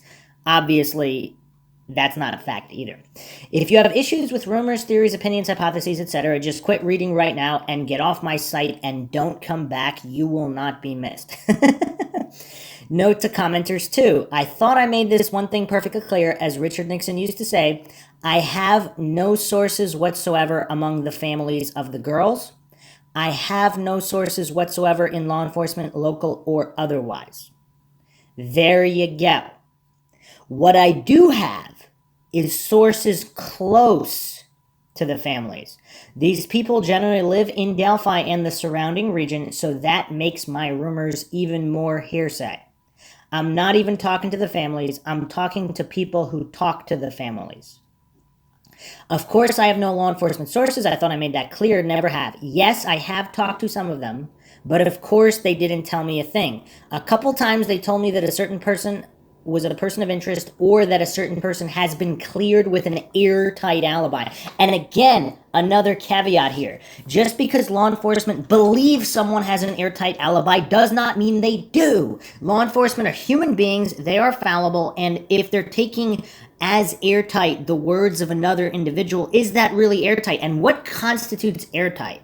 Is there security footage of the individual in question for the entirety of the span in which the crime could have occurred, which we don't even really have a time of death, do we? We don't have the coroner's report. We don't have any of this information. So as of right now, there are really very few facts. I suppose they don't mind giving out that information, but other than that, they don't tell me jack. It's hard enough to even get them to call you back. I think if I asked them if my name was Robert Lindsay, they would say, I am sorry, but I cannot comment on matters relating to an ongoing investigation. That's how bad it is. So what do I have? Once again, I have sources who are close to law enforcement. They get their information from law enforcement, then they talk to me. So once again, this is even more hearsay, as I am not even talking to law enforcement, but to the people who are talking to law enforcement. I really wish people would quit claiming I have law enforcement or family sources. I just don't. If you think I have these sources, or if you have any problems at all with my sources, just quit reading my stuff right now and get off my site. You will not be missed. Charming fella this guy is. Note to commenters 3, the lies never end. The latest is Lindsay takes other people's theories and claims they are his own. Of course I don't. This website is nothing but a compendium of rumors from all over the net regarding this crime. I go through the rumors and try to rank them on a scale of weak to strong. I compare them against other rumors to see which one is better. All sorts of theories have been flying around since day one. I report those too. The theories are really just more rumors. I'd say the vast majority of the rumors theories reported here were thought up by other people. I find most of my theories on other sites about this crime. That's how it works, you know. You get theories about the crime from others. Yes, you use your own theories and you use other people's theories. I really do not have the time to go down the list of theories and say where I got them from. I have come up with a few of my own, but even with those, I guess someone else thought of them first. Also, a lot of theories here are also the result of constant brainstorming I do with my fellow sleuths. If you think I steal other people's ideas, a laughable concept on its own, or have problems with me reporting rumors, get off the site right now. You will not be missed. Okay. So, all of the really hot discussion and sleuthing on the site has headed over to the private, password-protected forum where our team of 200 web sleuths has been working on this case and has assembled a huge case against our suspect, including videos and many photographs. This is a profile of a man who we feel is the best suspect in the double murders of Abigail Williams and Liberty German in Delphi, Indiana on February 13th, 2017. It also contains some new evidence on the crime and a new rundown of the crime itself. New information. But first of all, we have some new important information on a vehicle of interest in the crime. More on the vehicle of interest in the case. In the last report, we detailed the vehicle we believe is the vehicle of interest in this case. The photo below is a photo of this VOI. This vehicle is a late model, white Dodge Dart with paper plates. It was seen 7 miles south of Delphi. On the morning of this crime, we are not sure who the man in the photo is, but we feel he may be the man on the bridge. The woman who lived here thought this vehicle was suspicious, so she wrote down the license plate. We believe this license number with the paper plates was either stolen or given to this man in Kokomo. We traced the license plate back to Kokomo, but we could not get any further information. Previously, we thought this man rented this car.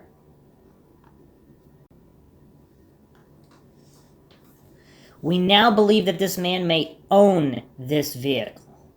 The VOI in the crime is said to be a late model white Dodge Dart with paper plates. It was last seen at the trailhead by a witness at approximately 3 p.m. on February 13th, which was exactly the time that this crime was occurring, allegedly, of course. We actually don't know that. That's not a fact. As you can see, the vehicle in this photo and the VOI in the case have the same descriptions. Both are described as late model white Dodge Darts with paper plates. We believe that the car below is the same car that was used in the crime 6 hours later on the bridge in Delphi. It stands to reason that this man may be the man on the bridge, but we can't prove that yet. I can tell you who this man was visiting, though. This man was visiting a woman's son at this woman's house. The son lives a ways away, but was visiting his mother at the time. The man in the white car was reportedly visiting a man named BH at this home. We have no information whatsoever on whether BH was involved in the crime that occurred later. At the moment, we have little reason to suspect that he was. However, he does have a criminal record and was arrested only a few days after the murders. We do not understand the relationship between BH and the man with the white car. We have no idea how they know each other or the reason for the visit that morning. As we now believe that this car is owned by this man and not rented, we now believe that the man on the bridge may have used his own car to commit the crime. However, he tried to cover it up by putting fake paper plates over his real plates. We have a suspect who is rumored to drive a late model white Dodge Dart, but we have not been able to prove that he actually has a car like that. It's only a rumor. We have been working to try to figure it out, but car ownership information is hard to come by. There are new reports coming in that the VOI was seen by more people than just this one woman. There are now reports that several people saw that car there at the bridge that day. The reason we think the late model white Dodge Dart with paper plates is the VOI is because, to our knowledge, this is the only car seen that day that has not been cleared. So I'm assuming that they're operating under the information that the black SUV with all the stickers in the rear window was cleared. And there's, of course, conflicting information on that as well. Now, just to keep this in order, there's actually not a ton of information regarding this white Dodge Dart. Again, there's so much conflicting information here, but I'm going to go to paperblog.com, and this is an update July 23rd, 2017. And so this is prior to the August 30th blog that I was just reading. So I will just go over this real quick. This is a profile of a man who we feel is the best suspect in the double murders of Abigail Williams and Liberty German in Delphi, Indiana, February 13th, 2017. It also contains some new information. Okay, the vehicle and a new photo that shows the bridge man stalking the girl's vehicle of interest. The vehicle, so it is a late model white Dodge Dart with paper plates. This vehicle was spotted by a witness at the north end of the bridge at 3 p.m. on the day of the murders. To our knowledge, this is the only vehicle at the bridge that was not cleared. So we assume it was the bridge man's car. We believe the car was a rental car and the paper plates were stolen. And again, in the update, they now believe it was his car. This same vehicle was also spotted 7 miles south of Delphi at 7 a.m. on the morning of the murders at a woman's home. The suspect was visiting a young man at the woman's home. The woman thought that the suspect looked suspicious, so she photographed him and wrote down his license number. So this is interesting. So again, this is before the crime. So a woman just thinks this guy's suspicious, so she photographed him and took down his license number. We have that license number, and we have several photographs of this vehicle with the suspect standing next to the trunk. So he's that suspicious that this woman photographed him.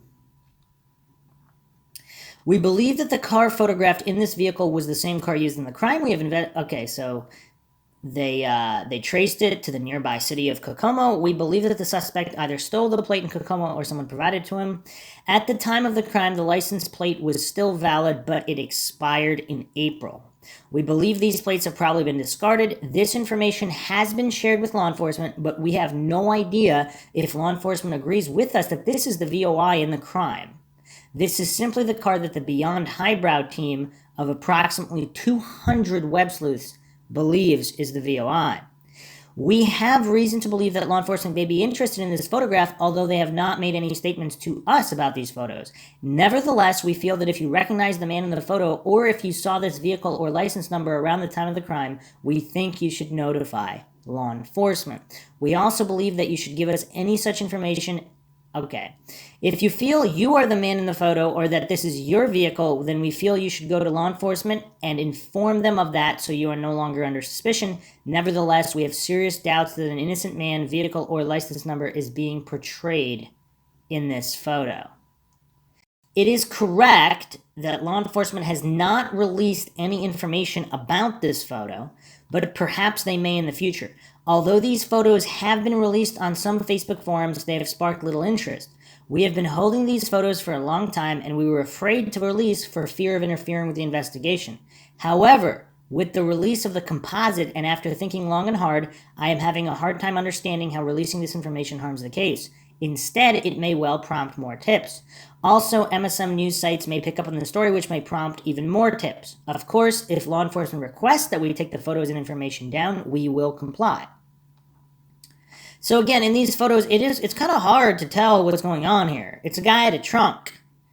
I mean, these are not the most high-resolution photographs in either way, but there's really not much that can be gleaned here. But let me continue here. The photo was taken at 7 a.m., 7 miles south of Delphi, 8 hours before the Delphi murders occurred in that same town, or allegedly occurred. The person was at a woman's house visiting a friend. Okay. New photo of the bridge man stalking the girls before the crime. We believe that bridge man can be seen in Libby's photo of Abby walking on the bridge. Although he is very hard to make out, he is hiding behind a tree to her right. We have enlarged the photograph and circled the bridge man hiding behind a tree. We feel this is the bridge man because the figure behind the tree matched the bridge man perfectly in the color of his clothing. That is kind of creepy, but yeah, it's just so hard to make out. It's so hard. If you study this photo very closely, you will see that the shadow behind the tree is a man-shaped figure. Further, the shape of his body is identical to the shape of the man on the bridge's body. Furthermore, if you look even more closely, you will see that based on the different colors of clothing of the man in the shadow, the man behind the tree is wearing the exact same colored clothing as the man on the bridge. Therefore, we conclude that the shadow is the man on the bridge watching Abby on the bridge and stalking her very shortly before the bridge attack. Here's a second photo from the exact same location as the one with Abby in the bridge below. Notice that there is no shadow hiding behind the tree. Why was it present in one photo and missing in another? I mean, again, you'd have to match up the exact times it was taken, etc. A suggestion is that it was a shadow that was there only on that day. That is improbable, and a further blow-up of the photos shows that to be false, as it clearly shows what the object is. Yeah, I mean, yeah, it's tough. It's tough. We believe that this photo shows the man on the bridge hiding behind a tree watching Abby as she walks on the bridge. The actual murders. Items owned by the girl. Several items of jewelry were stolen by the killer, and $15 to $20 was also stolen. There is a rumor that one girl had a backpack and the killer may have discarded it as he was leaving the scene. The backpack has never been found. We doubt if Libby's phone was recovered by law enforcement. We believe all of the information on the phone was taken from the cloud before the phone died. We believe her phone was taken by the killer. We continue to believe that he may have disposed of it in a gravel pit lake on the Mears property next door to Ron Logan's property. We do not believe that law enforcement has yet searched or drained this lake. They would probably need a serious warrant to do that, and I doubt if the mayors wish to give law enforcement permission to search or drain the lake. And that's an interesting point, though, because when did they get the phone? Did they find the phone at a later point, and then they just didn't say when they recovered it? Exactly when? Okay, the audio tape of the crime. Only 6 minutes of the 40-minute video is known. After you hear the killer say down the hill, well, they're assuming that's the killer saying down the hill, you hear the sounds of people walking through the forest for several minutes. I guess this is just sourced from rumors. You also hear the muffled voices of more than one person talking at this time, although it is hard to make out what anyone is saying. Towards the end of the 6 minutes, you hear the man and the girls crossing the creek, which was knee-high where they crossed, I'll bet icy cold. I don't know where they got this information. So this is a group of around 200 web sleuths. So I'm assuming they talked to people who listened to this 6 minutes. So did law enforcement tell them there was 40 minutes and they played 6 minutes? We believe the actual attack started after the three had crossed the creek. It is unknown what prompted the attack.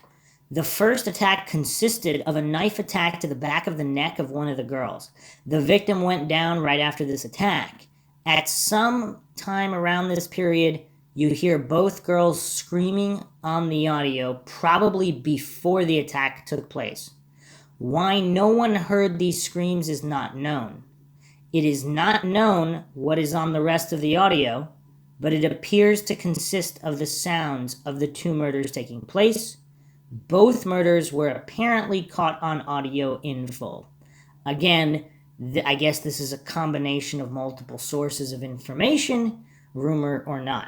Okay, rumors, and they did not classify this under rumor. So next, so on this paperblog.com, they are classifying the rumors after the information I just went over regarding the tape. So this is their classification. Again, I'm not saying any of this is true or untrue. I have no idea.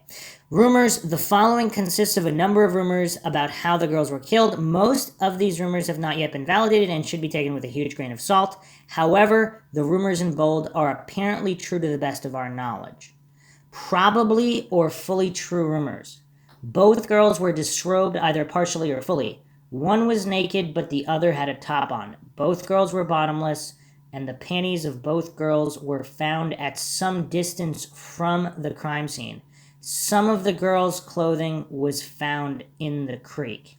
And again, I am going to do another aside here because I've referenced the thermal imaging drone that did not pick up the bodies, because if they were there only within hours of being murdered, and body temperature maintains between 30 minutes to 3 hours.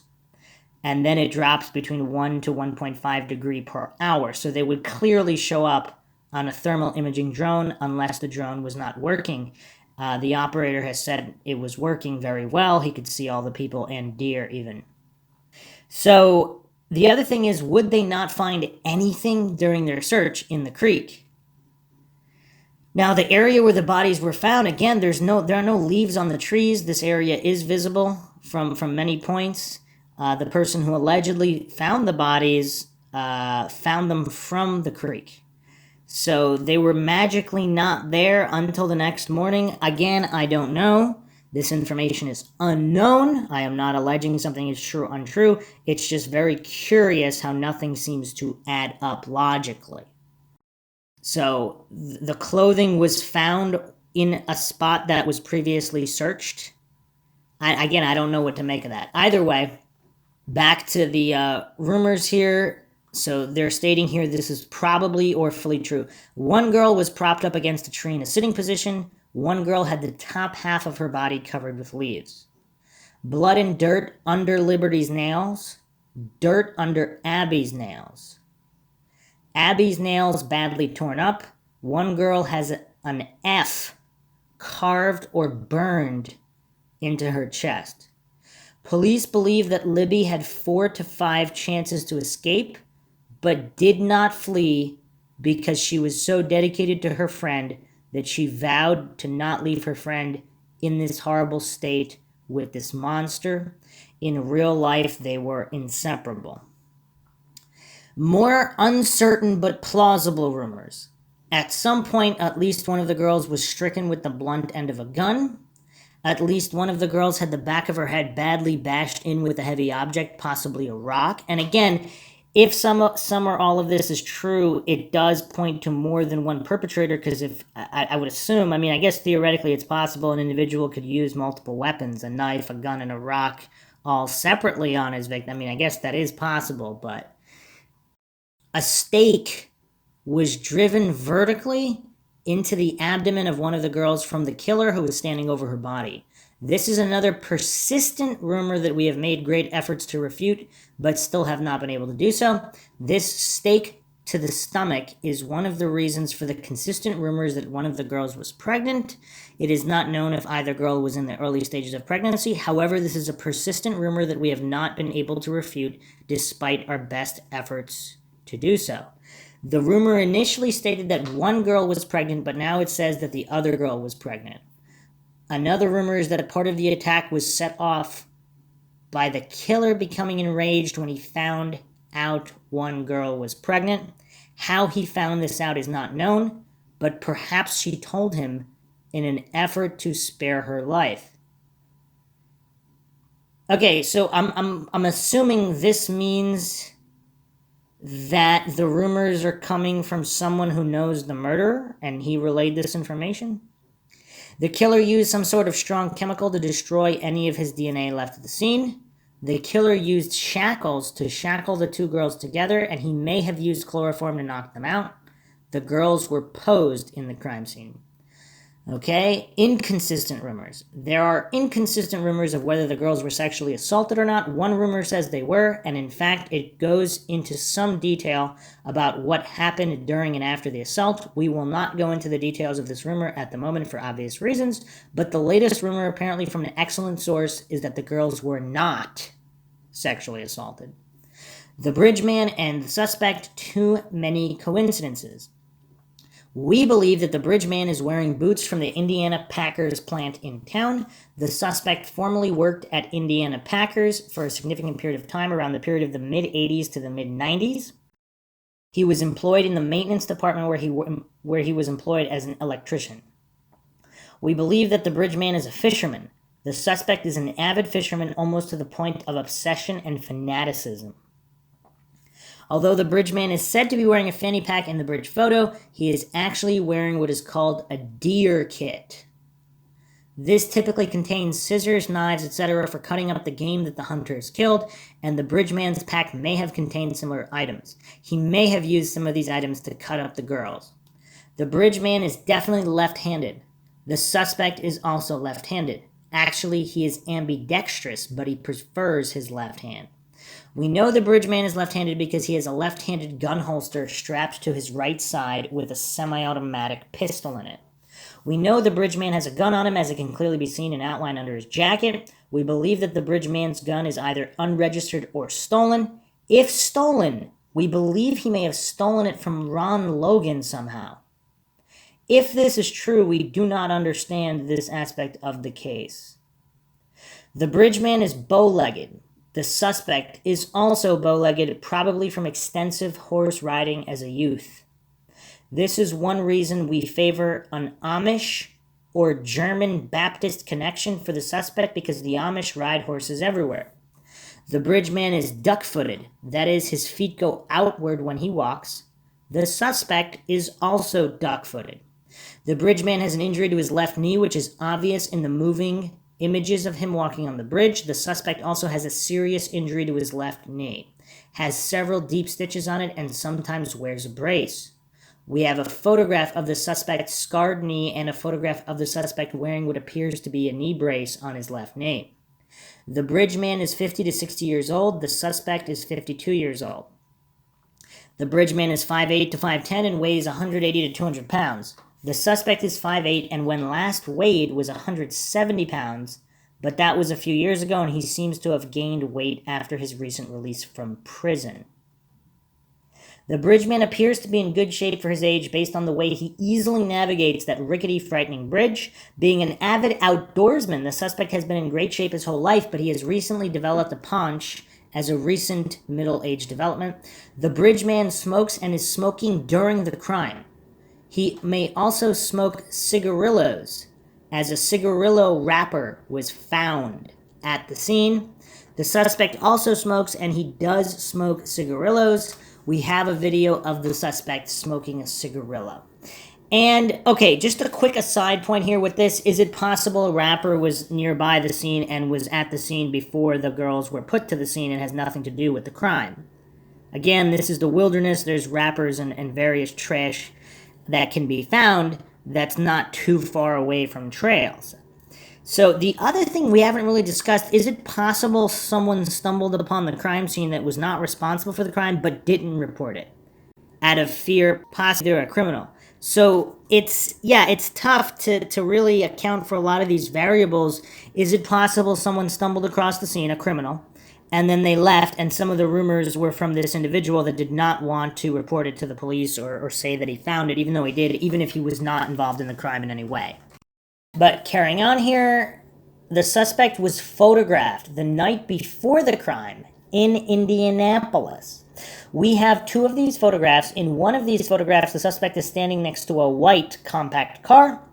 We believe that a white compact vehicle was used by Bridgeman to commit this crime. We believe that these photographs were used by the suspect to foreshadow the crime he may have intended to commit the next day by leaving tantalizing clues, which is something he loves to do. In the number and strangeness of the tantalizing clues the suspect leaves about his purported crimes, the suspect resembles the Zodiac Killer, BTK, and others. The suspect also likes to ridicule and mock law enforcement. And do law enforcement know that? During the press conferences, when they believe that he was in the room, and they believe they've even talked to him or interviewed him in some capacity, that's interesting. If this case ever goes to trial, it may go down in history on the same level as those other crimes where the criminal left clues behind to tease and taunt law enforcement. The suspect's background and life story. The suspect resides within a 20-mile radius of Delphi and continues to reside there at this moment. The suspect is a former resident who grew up in Delphi, right around the area of the crime, and still knows all of the landowners around there, including Ron Logan, Marvin Sandifer, the Mearses, and Ivan Brumbaugh. The suspect is either Amish, shunned, or German Baptist, or is strongly associated with one of those communities. He knows the area around the crime scene, including Logan's Land, Deer Creek itself, and the bridge like the back of his hand. The suspect has a low education level, but probably graduated from high school. The suspect has a very messy divorce with his ex-wife, including violent child custody issues. The suspect did a short stint in prison for badly assaulting his ex-wife. The suspect has a long record of mostly minor crimes with some jail stints and one short prison stint. All crimes were committed in Indiana. Crimes were mostly repeated drunk driving, but also invading the home of menacing and badly beating up an ex-wife. All of his ex-wives, how many does he have no contact orders against him, which implies domestic violence on his part. In terms of crimes for which he has not been caught, he has engaged in petty theft. The suspect is no longer employed, but in the past he worked at different jobs, including handyman and electrician. Social aspects. The suspect has strong, warm feelings towards his 2 grown children and seems to have a great relationship with them. The suspect has a new girlfriend about his age who may be a native of the region. She is a kind, sweet, gentle lady who absolutely adores the suspect and nearly worships him as a god. They appear to have a stable, warm, loving relationship. She is completely clueless about his dark side, but he is good at hiding that anyway. Relations with the ex-wife are not known, although both the suspect and the ex-wife recently showed up for his son's high school graduation. Some say that the suspect has strong hatred for his ex-wife, but this is uncertain. The suspect has a circle of warm friends with whom he has good relations. These are very masculine, tough, hard, outdoor men of about the same age who think he is completely on the up and up. He's fooling them all. The suspect can seem quite warm and friendly, like your best friend. He is easy to befriend, and when befriended, seems charming and disarming, and seems increasingly harmless the more you get to know him. Psychological profile. The suspect has an Axis 2 cluster B pathology. The suspect is a psychopath and has narcissistic personality disorder, malignant narcissism. The suspect has no Axis 1 disorders. He is not psychotic. In fact, he is very sane, almost too sane, and that is part of how he gets away with his purported crimes. There are no signs of mood disorder. The suspect appears calm with little or no anxiety issues. The suspect is strongly heterosexual, although rage and hatred towards females seems apparent with the crime the suspect may have committed. These feelings are otherwise not obvious in his life. The suspect sometimes displays hostility to women. A lot of men do this when provoked, but he does it with little provocation, and his reactions are quite extreme, often including vague rape and death threats. The suspect is very masculine in the manner of many middle-aged men in the area. He is a hard ass, a tough guy who uses foul language and has a rough and sometimes menacing way of speaking. The suspect seems normal, but the following adjectives also describe him well: sneaky, devious, unreadable, slick, bad boy, naughty, playful, outlaw, gleam in his eye, and rebellious. He appears to be hiding something or keeping some sort of secret. There is a general feeling of what you see is not what you get. He is a chameleon in a few different ways. He is an enigma, puzzling and very hard to figure out. An actor who sees life as a series of roles. He does not appear suspicious at all to most observers. Instead, he hides in plain sight and blends right in with society. He is very capable of fooling people, an Academy Award actor who sees life as an endless series of roles to be played based on whatever the needs of the given situation may be. The suspect is capable of fooling people so easily because he is a sneaky, devious, underhanded, conspiring, and plotting man. Most of his actions are well plotted and planned, even calculated to the point of being choreographed. The suspect displays little spontaneity other than regular rages. His IQ is surely within 84 to 116 normal range, 2/3 of the population, and probably within the 90 to 110 range, half the population, though he may be towards the lower end. However, the suspect is much more intelligent than he appears and possesses a sheer animal, devious, and utterly cunning intelligence. In terms of this sort of intelligence, he has a genius IQ. He is a very hard man to fool, and he is an expert at reading others.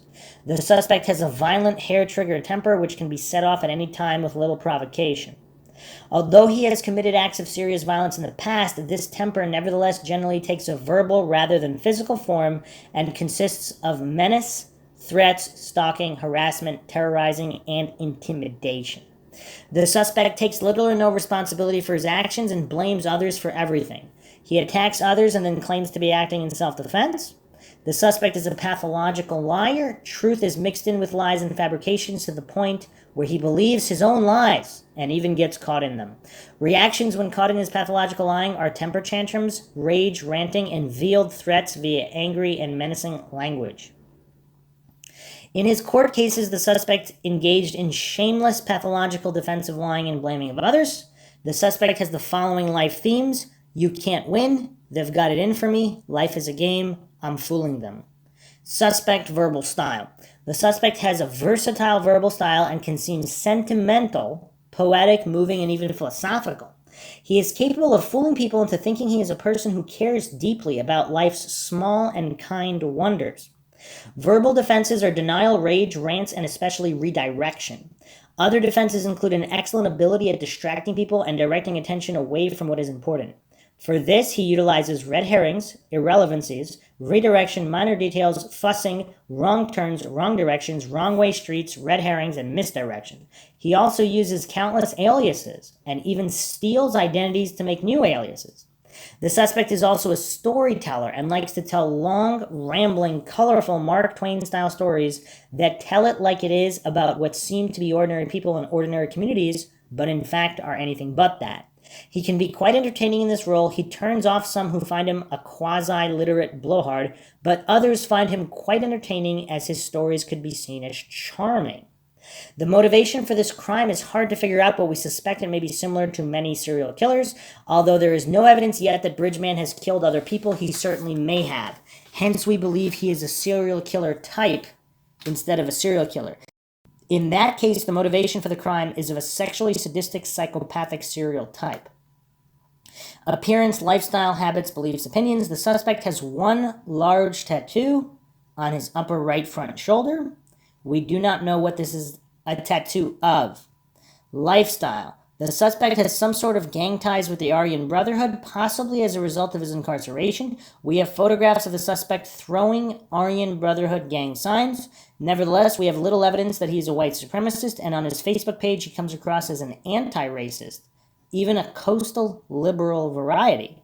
He may have only joined the AB for protection in prison. The suspect appears to be a carefree practical joker who lives a playful, laid-back, easygoing lifestyle where most things are jokes and little is to be taken seriously, life of the party. Habits. The suspect is a regular drug user. He mostly uses marijuana, which he enjoys a lot. We also believe he may be deeply involved in methamphetamine, even to the point of manufacture and dealing. The suspect was formerly a very heavy drinker, and many problems, especially legal ones, resulted from this. We believe he may no longer drink. Beliefs and opinions. The suspect's philosophical outlook can be summed up as a cynical one that humans are lousy animals driven by low base interests and who are corrupt at their core. He accuses law enforcement and small-town government people in the Midwest as corrupt. He paints of tobacco road sleeves in the underbelly of Mayberry RFD small-town white America, is offended, cynical, fatalistic, and somewhat disgusted, the good citizen outraged by sleazy, omnipresent corruption. The suspect has a very low opinion of law enforcement in Delphi and the surrounding area, as he claims that they ran him out of town as a criminal pest and chronic drunk driving offender. He has a grudge against local law enforcement. The suspect's political beliefs are quite liberal. He comes across as a sort of aging hippie type, unusual for Indiana. Suspect role in the investigation. The suspect has inserted himself deeply in the investigation to an almost unprecedented degree. He is now one of the most well-known people who are trying to find the killer. In part, this is being done to try to divert attention away from himself, but another factor seems to be narcissism, possibly even malignant narcissism, which means he can't help himself. He also loves the limelight, the sound of his own voice, is something of a publicity hound, likes the idea that he is hiding right under the noses of everyone and getting away with it, and thinks this is some sort of joke. The suspect's attitude toward the investigation is hard to figure. We believe he is nervous and fearful of being caught, but also sees the whole thing as a hilarious game of cat and mouse. He's fooling law enforcement and all of society, getting away with murder and hiding right under their noses. He also seems to be playing a game of neener neener, I'm the killer and you'll never catch me, haha. In this sense, he resembles the Zodiac and BTK. The suspect sought out law enforcement early in the investigation in order to leave a tip. We have a video of him calling in this phone tip. We believe he did this as part of a plan to frame an innocent man. We believe he was originally going to commit this crime and then lay low, but changed after he was photographed and recorded on audio. Over the next month, he then formulated an elaborate case to try to frame an innocent man, a former workmate who he had a falling out with. This consisted of a very long and elaborate theory which did not make much sense on examination. Further, the man he attempted to frame did not seem like the type to do such a crime. He also included a number of videos as part of this plan. He then went out on the internet and tried to promulgate this theory on a number of websites and on Facebook and YouTube. He was fairly successful at this until some people started catching on to his scheme. Okay, so let's go back to the original update. Reportedly, a photo of a white compact car near the Monon High Bridge on the day of the murders. However, this car does not match up to the white vehicle photographed in front of the woman's house. There are suggestions that this photo may not have even been taken on that day or in that place. It has been traced back to a woman who is trying to frame her ex-husband for this crime, so this photo may simply be a photo of his vehicle. Bottom line is this photo has no relevance to the case. Okay, that's a mind shock. So is this Dodge Dart photo? Does that explain why this particular woman randomly photographed this guy, her ex-husband, and his vehicle, and then tried to tie it to the Delphi case as some kind of opportunity frame job? Again, I don't know. And how did they determine that? Either way, continuing on here, despite the red herring and the dead end regarding the photo above, we are hearing that more people are coming forward saying that they say a white late model Dodge Dart with paper plates at the bridge around the time of the crimes, but no photos have emerged yet of this vehicle at Monon Bridge that day. So did this woman simply have an ex-husband that also had a white Dodge Dart? I mean, that's not the most rare vehicle in the world. Although it wasn't incredibly popular either. In 2012, there were 25,303 Dodge Darts sold. In 2013, there were 83,388. In 2014, 83,858. In 2015, 87,392. In 2016, 44,050. And in 2017, 10,082. So yeah, it's not that popular either. Now, what percentage of those were white? Apparently, there were only 12 colors. There were 2 white colors, bright white and bright silver. So the whites were roughly 12.25% of global production numbers, for example, in 2013. So somewhere between 10 to 15% white.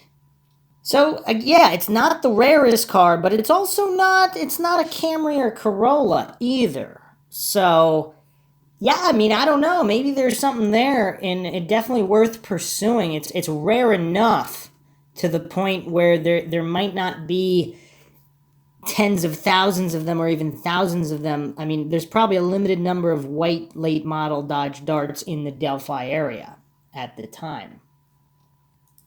So perhaps there is something there. I don't know. Now, if this woman who wanted to get back at her ex, if her ex happened to have one of these white Dodge Darts, did she take that opportunity to try to make life difficult for him? Who knows? You know what would be kind of crazy if he really was involved, but she didn't know that, and she was just trying to make his life difficult because she didn't like him. That would be truly mind-shocking. But okay, so let's continue on here. There are different stories regarding the woman who took these photos and the man in the photo. The woman was reportedly shown a number of photos of different men and asked if any of them were the man with the white car. When shown a photo of our suspect, the woman supposedly pulled her car over to the side of the road, leaned out the car door, and vomited. So she had a very violent, involuntary reaction to a photo of our suspect. However, before this happened, she was shown a number of photos of possible persons who the man by the white car might be, and the woman was saying yes to all of them. Obviously, they are not all the man by the white car.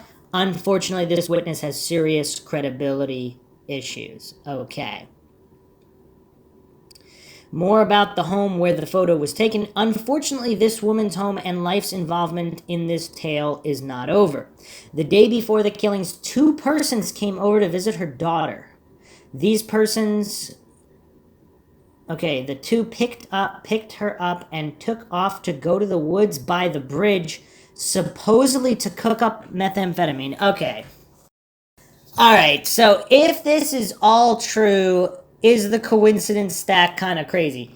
So this woman, now she's not named, and the day before the murders, two people come over to visit her daughter, and they just randomly go near the Monon High Bridge to cook meth. The next day, this random guy with a white Dodge Dart, who happens to be her ex-husband, is at her house. I mean, I don't know. What's going on here? We're going really far into Mindshock land now. The notion that there were meth cookers in the woods that afternoon led to all sorts of what I call the meth theory. Most involved these dealers and cookers, and apparently the three people above, killing the two girls for all sorts of possible reasons, mostly that the girls happened upon the meth cooking operation. These theories in general are no good, and I reject all of them. Nevertheless, over the period of between 2 and 12 a.m. and between 2:12, 2:15, these three were gone and were reportedly cooking meth at some point during this time frame. But it's not exactly known when or where. All of these people were high out of their minds on meth and heroin for 3 days, and all used a benzodiazepine that is known for pretty much erasing your memory. The daughter came home late on 2:15, beaten up, and complained that she had been beaten and gang raped and at some point over this period. Okay, wow. So there are people cooking meth in the woods near the bridge. There's all these possible assaults and rapes going on, all within these 2 days. This is really bizarre. People thought this may have happened in the woods, maybe when the girls were being killed. But this gang rape probably occurred elsewhere, probably in someone's home. So it's just randomly happening at the same time that Libby and Abby are being killed. At the same time, there is rumored to be a photo of men on their knees with their pants down, kneeling around the body of a naked woman. For some time, people wondered if this was a photo of what was done to the girls, but now it appears that if this photo exists, it depicts this gang rape of this woman's daughter and not any rape or murder of the girls. Weird. Okay, so this woman's daughter was reportedly a willing partner in the gang rape, as it was done as a gang initiation to initiate her into some gang. Now, what does willing mean? If they're all on meth out of their minds, is she able to knowingly consent? If they're all on meth? I mean, I don't know. Doesn't that impair your judgment to the point that you would technically not be able to legally consent to something? The gang appears to be an Aryan Brotherhood white supremacist organization, but it is not the Aryan Brotherhood. Instead, it is some local group not affiliated with them. After the initiation, this woman's daughter became the property of the gang, and they could do whatever they wanted to her. They could sell her, give her away to other people, force her to prostitute herself, all sorts of things. That definitely sounds like a gang you want to join, right? As a result of the gang rape in which this other individual probably participated, the woman's daughter was given to this individual by the gang, her boyfriend, for the next 6 weeks, but apparently she was forced into this relationship. When she returned home, the woman called the police on all of them. And one of these individuals was arrested that day, February 15th, on meth charges. In the aftermath of the 3-day ordeal, the woman's daughter reportedly confessed in part to the murder of the girls. Okay, so is this one of the reasons why law enforcement has been relatively tight-lipped? If there's some kind of meth ring gang with all of this going on, and they were so high on drugs they don't know exactly what happened, and they're confessing but there's no evidence, what would law enforcement do in that situation? Would they release this evidence to the public or not? This is kind of bizarre. So this woman's daughter, the woman who apparently took a photo of her ex-husband with this white Dodge Dart, her daughter is supposedly part of this meth ring gang operation. So she reportedly confessed in part to the murder of the girls. She stated that she wanted to know what it felt like to stab someone, so she stabbed someone. She did not know who she stabbed, when, or where. Now, here's the crazy part. If these people really are on meth, completely out of their minds, and they're just these black spots in their memory and they truly can't remember, wow, I mean, this is crazy. Would that occur for the case not being able to be solved? But the problem is, what about the evidence? Wouldn't there be physical evidence of this if it really did occur? Furthermore, all of their minds were as good as erased for the 3-day period due to the benzo ingestion. I am not sure if her confession has been turned into the police. So I guess she confessed to someone else, not the... Okay, so maybe the police don't know this? Okay, or it was reported to the police, they didn't take it seriously. Is that a possibility? We believe this is a false confession, the result of a beating, a gang rape, and 3 days of heavy drug use. Anyway, she has no details about the stabbing. Furthermore, she does not seem capable of murdering these girls. The individuals she was with are pretty lousy men, but from what I know about them, I can't see them murdering these girls, especially for no particular reason. The woman has been interviewed by both the FBI and the Indiana State Police. Huh. We do not know what has come of this, but our information is that law enforcement does not believe the meth theory of the murders is a valid hypothesis. As far as this woman's daughter goes, at some point she was sold to a man up in Wisconsin. She had to go up there and live with this man, who bought her for a month or so. Later she was in rehab. This woman makes a lot of dubious choices, has terrible friends, and has gotten herself into a heap of trouble, but I don't think she's a murderer. Okay, the actual murders, rumors. The following consists of a number of rumors about how the girls were killed. Most of these rumors have not yet been validated and should be taken with a huge grain of salt. However, the rumors in italics are apparently true to the best of our knowledge. Okay, so we went over these previously. Okay, all of these rumors. Okay, new rumors. There are some shocking new rumors that have recently surfaced. The blockbuster is from the wife of a law enforcement officer who was working on the case. Her husband could not sleep at night, and he finally broke down and told her what was done to the girls. The law enforcement officer reported that branches or bundles of sticks had been shoved into the girls' genitals. Furthermore, the girls had numerous stab wounds, and branches or stick bundles were shoved into these too. There had been a long-standing rumors that one of the girls had a stake rammed into her from above. We have been attacked viciously for reporting this. We may have tried very hard to negate that rumor, but we have never been able to do so. Now with this new rumor, it seems finally that there was something to the stake rumor all along. Another is the involvement of a large knife with a gut hook in this crime. After the crime happened, law enforcement were asking around at local hardware stores if anyone had bought a large knife with a gut hook recently. They asked this at the CVS near the bridge. There are two possibilities here. One is that a knife like this was used on the girls, and law enforcement were able to determine this by looking at the nature of the wounds. The other possibility is that the killer used this knife in the crime and then left it at the scene for whatever reason. At the moment, we favor the theory that the knife was left at the scene by the killer, but there's no hard evidence one way or the other. We also have new information about the witnesses who saw the bridge man in the area that day who were used to draw the composite. One wonders where the witnesses saw the bridge man. One rumor says he was seen parked in his car next to the cemetery. The other stories are simply that a few people saw the bridge man around the bridge at the time. Okay, the bridge man and our suspect. Too many coincidences. We believe that the bridge man is wearing boots from the Indiana Packers plant in town. The suspect formerly worked at Indiana Packers for a significant period of time, from the mid-90s to the mid-2000s, and may have retained work boots from that job. We believe that the bridge man is a fisherman. The suspect is an avid fisherman, almost to the point of obsession and fanaticism.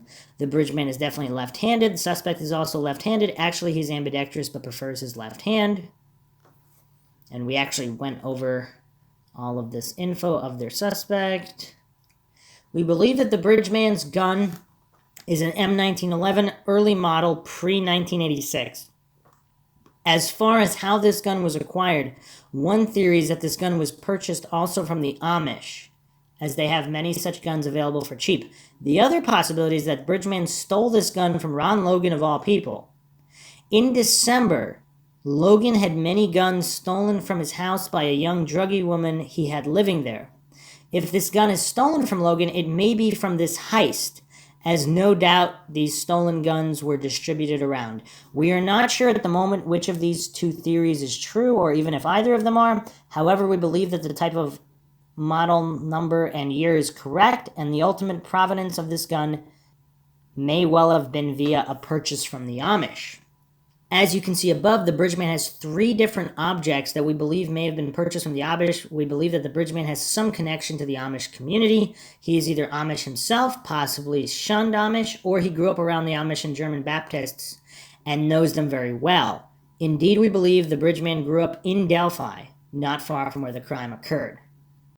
Next, we move on to another object in the Bridgman's possession that has caused a lot of puzzlement. No one quite knows what this object is. We had a few hypotheses of what it was, but they did not test out well. We believe we have now settled on an excellent theory of what this object is. See the photo above and also the longer distance photo of the Bridgman above to see the object for yourself.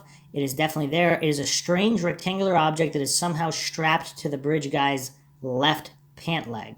When we blew up this photo, at first all we saw was a strange W object. We had no idea what it was. One of our sleuths asked at work, and a woman at work said she thought it was something called a net fishing bag that fishermen sometimes use. She had one herself, but we still needed to explain the rectangular object. The net fishing bag did not explain it well. Upon rotating the object, we were able to see it better. Now we could see a bag-shaped object. The net fishing bag enclosing the rectangular object. But what was the rectangular object? Via this view, we decided that the rectangular object was a knife-carrying kit with knives in it. We counted 3 knives in the kit based on the shape. We felt that they were fishing fillet knives. So the rectangular object is a net fishing bag with a knife-carrying kit inside with 3 fishing fillet knives. The photo below shows some of the type of knives that may be inside this knife kit. If this theory of the object is valid, more things become clear. The Bridgman may very well be a fisherman. After all, he has a fishing kit on him. He may also be a hunter based on the deer kit. On the other hand, deer kits like that are sometimes also called a fisherman's kit. We believe another key to the crime is fishing, fish, and fisherman. Next, we'll move on to the Bridgman's boots. First of all, we believe he is wearing boots and not sneakers or tennis shoes. The boots are black. Notice the white stripe going all around the boots. Now look closely at the boots below. Several days after the crime, law enforcement released this photo of these boots in an evidence bag. Then they said that the boots had nothing to do with the crime, but law enforcement always says things like that. A couple of days before, Indiana State Police had raided Indiana Packers. The stated reason was a bomb threat, but we believe there was no bomb threat. Instead, that was just an excuse to shut down the plant and raid. After law enforcement were done with the raid, they walked away with a pair of Indiana Packers work boots. A few days later, a photo of these boots is released innocently to the media. However, they are in an evidence bag. Obviously, law enforcement felt these were the model of boots that the Bridgman was wearing. When we blow up the Bridgman's boots, we see now that his black boots with the white stripe all around them are an excellent match for the boots in the evidence bag. The blow-up of the Bridgman below is interesting for 2 reasons. First of all, he is not smoking something in that photo. The cigarette in the right of his mouth was photoshopped in. It is not known if the smoke on the left side of his face was also faked. However, one thing is obvious in this photo and in any photo of the Bridgman, and that is his massive nose. However, look at the composite below. See any massive nose? Of course not, so what gives? Look back at that huge nose in the blow-up, but no matter what, it's huge in any video of the Bridgman. Many have remarked on his huge nose, but he has no huge nose. His nose is quite average. Solution to the problem? Simple. The Bridgman is disguising himself by wearing a fake nose. Voila. Problem solved. The motivation for this crime is hard to figure out, but we suspect it may be similar to many serial killers. Although there is no evidence yet that the Bridgman has killed other people beyond this crime, he certainly may have. Hence, we believe the Bridgerman is a serial killer type instead of a serial killer. In that case, the motivation for the crime is that of a sexually sadistic, psychopathic serial type killer. We know much more about the Bridgerman, but are not releasing it due to fears of harming the investigation. All of this information was officially turned over to law enforcement on Friday, July 21st. And one more point about the Dodge Dart. Let's go to WNDU News. And this was published April 30th, 2018. Indiana murder suspect killed in crash, police searching for second man. An Indiana murder suspect is one of 3 people who are dead after the car they were in crossed the center line and hit a garbage truck head on. It happened around 8:20 Sunday morning, State Road 15 near County Road 1100 South in Wabash County. Police don't know why the Dodge Dart crossed the center line and hit the truck. 19-year-old driver Teresa Williams, 21-year-old passengers Thomas Reed and Caleb Myron were killed. Myron is a suspect in a murder last week in LaFontaine, Indiana. Jordan Richards, 22, was shot and killed in his home on Wednesday.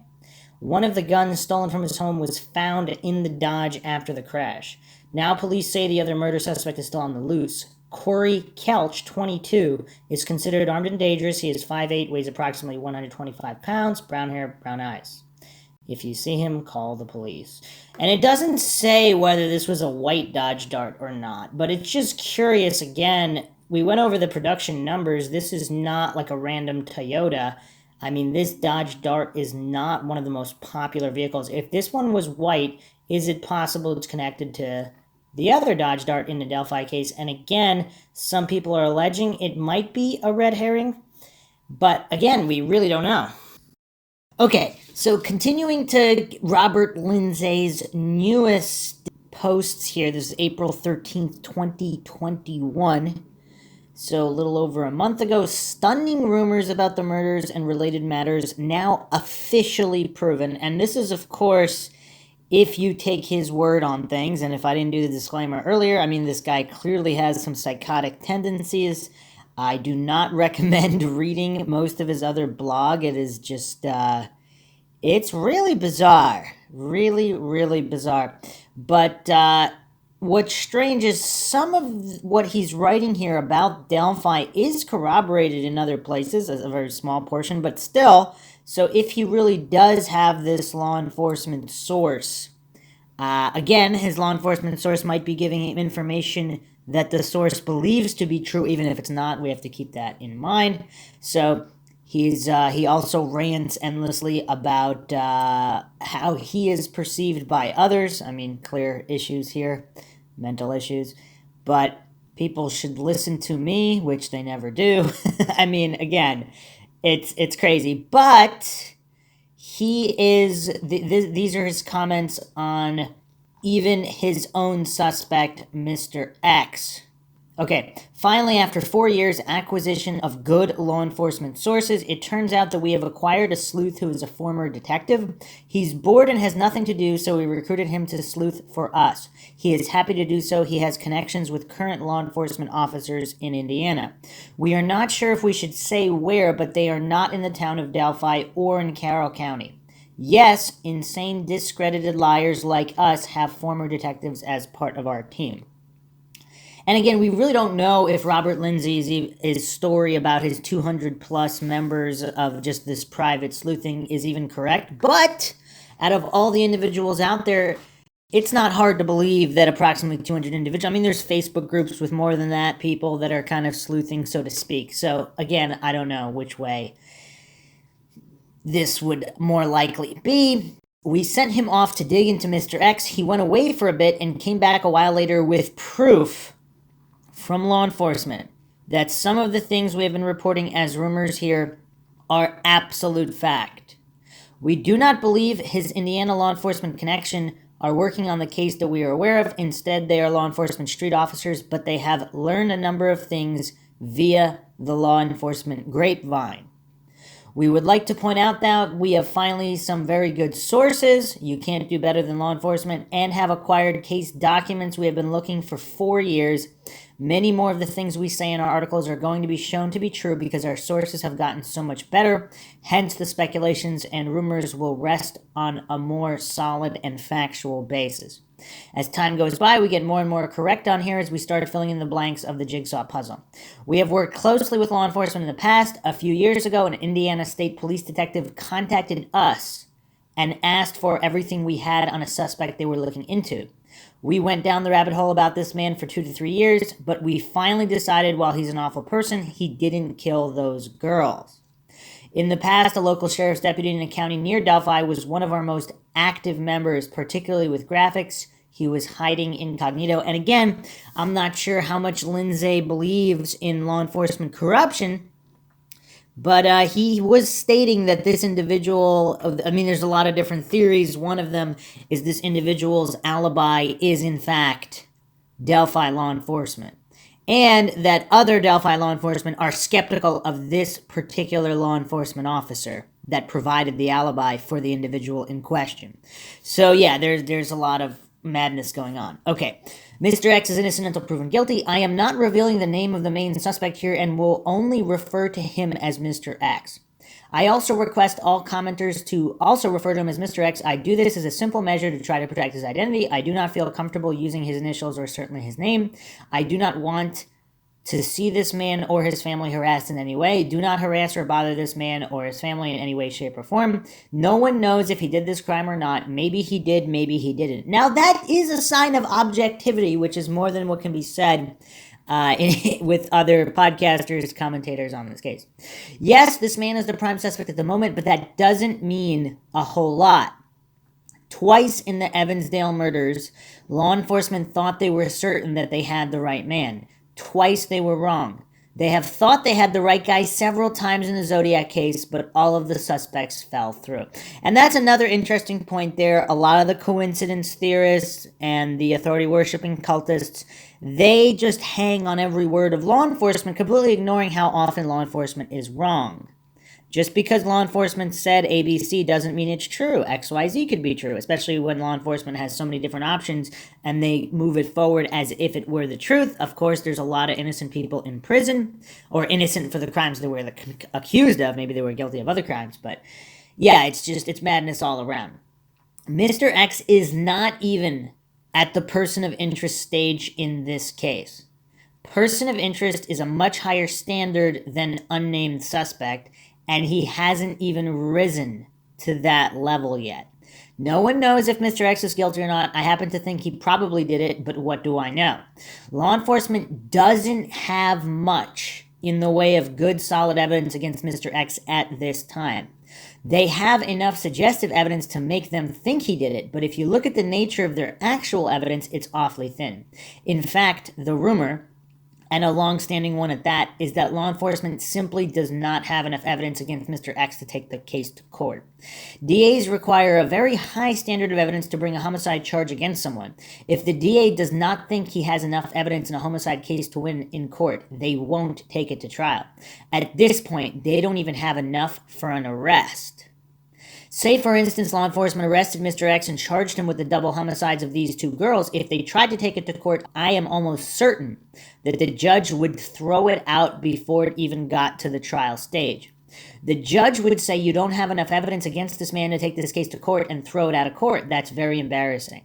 Furthermore, homicide is the most serious thing you can charge anyone with. The judicial system likes to make sure that they get it right. Sure they do. If only to protect the due process rights of the accused. There are cases like this all over the country. A famous one is the Lewiston killer in Lewiston, Idaho in the late 70s. He killed at least 5 people. Specializing in young women, the police chief says he is 99% sure that the main suspect, who is named, committed the crimes. He has since moved back to North Carolina, and young women have begun to disappear from the trials there now. There is a suspected child killer in the Bay Area who is responsible for 5 to 10 child murders. They don't have enough to take him to trial. A book has been published accusing him of this crime. He is brazen, openly admits to being a pedophile, goes to the victims' graves and leaves flowers, and visits the victims' families to offer solace for their losses. See the sort of games these guys play. A police chief in a town over there accused the man of committing these crimes. The man sued the city and won $50,000. This is why you don't hear law enforcement coming out and openly accusing people of committing serious crimes like homicide unless they are sure they did it and have enough evidence to take them to trial. And these are just the suspected serials running around free. There are many cases of homicides or attempted homicides where law enforcement feels that they know who did it, but don't have enough evidence to take them to trial. If Mr. X were on trial for these murders today and I were in the jury, I would vote to acquit him. Yes, I think Mr. X did the crime, but my opinion isn't worth anything. And if Mr. X was being tried today and I was on the jury, I would certainly vote to acquit. Because it doesn't matter whether I think he's guilty or not, the state has to prove it. If I were on the jury, the only thing I would care about was whether the state had proved that Mr. X committed this crime. And with the evidence they currently have, they haven't proven it. So I would definitely hang the jury and let Mr. X walk. And in all probability, Bridge Guy would be free to walk the streets again. That's the price you pay to live in a free society.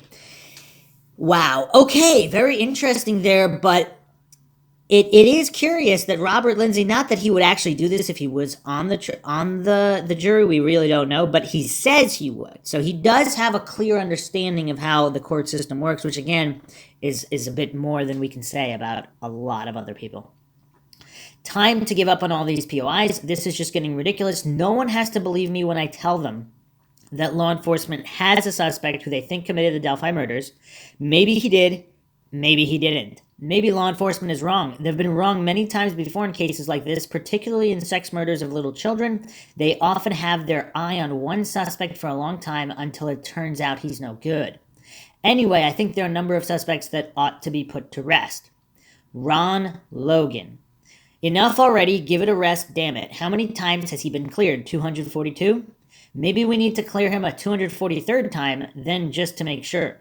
However, we believe that an interesting theory is that Bridge Guy may have attempted to frame Ron Logan with this crime for obscure reasons.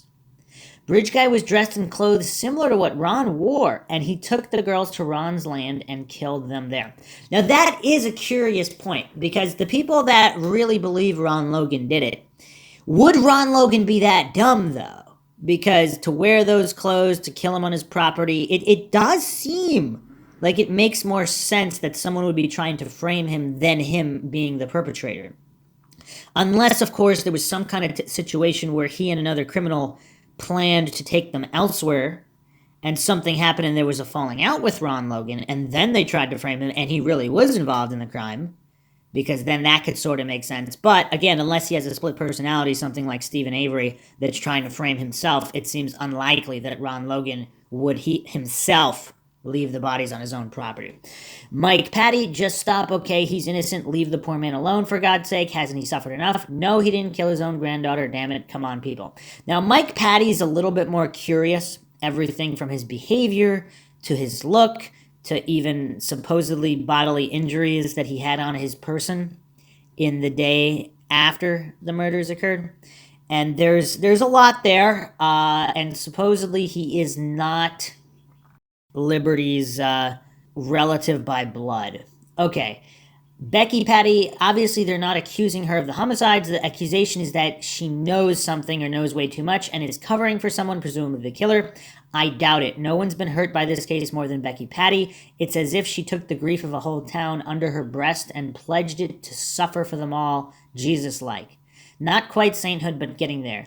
I heard that at the 2019 conference, she burst into tears. Well, of course she did. It's no surprise. She still hasn't been able to process this, assuming such a thing can ever be processed. She has channeled her pain into grief and sadness.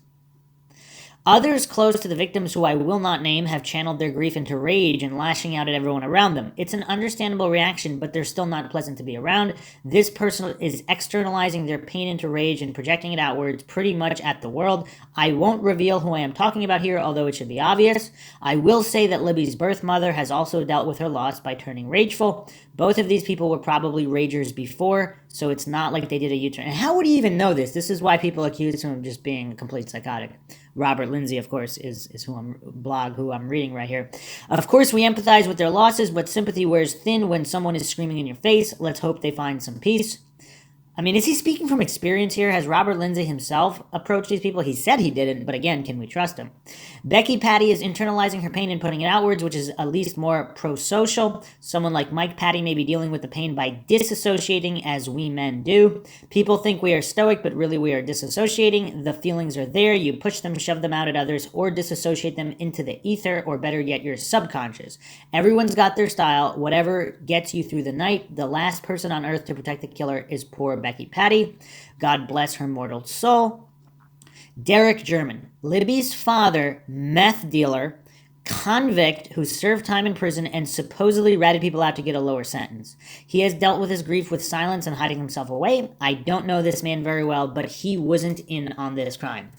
And it's curious, how would Robert Lindsay know this? He's saying that even his Mr. X, his person of interest, his main suspect who he thinks is probably guilty, but he's not 100% sure, yet he's 100% sure on Derek German. Now, again, I'm not saying Derek German is guilty by any stretch of the imagination, but I'm saying if you weren't there, how do you know what happened either way? Obviously, there's no reason to point the finger and say it was definitely Derek German. If you weren't there, you wouldn't know, but it is it's hard to dismiss the meth background, especially if there were meth dealers or meth cookers in that area, even at the exact time of the murders, which again, we don't know. It seems like the rumors are very persistent that there's some meth going on in the area. Kelsey German, sister of Libby. Kelsey's DNA was the only DNA found on the bodies. Kelsey has been investigated quite a bit, and she has been interviewed a few times by the FBI, including a couple times at her school. For whatever reason, she confuses facts all the time and can't keep her story straight. I have no idea why she's doing this, but it's not because she's the killer of her own sister, for God's sake. Kelsey German has been cleared. And again, there's a difference between being cleared from the murders, and there's a difference between possibly knowing who the murderers actually were.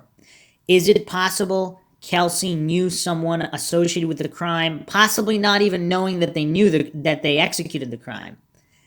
And that's where a lot of the murkiness goes in. And I don't think anybody was suggesting that any of the interviews from the FBI or law enforcement were because they suspected her. It was to get information out of her about other individuals who might have known Libby and Abby.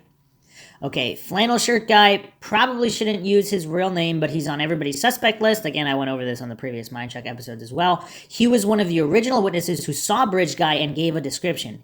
Now he says he never saw Bridge Guy at all. I guess he can't make up his mind.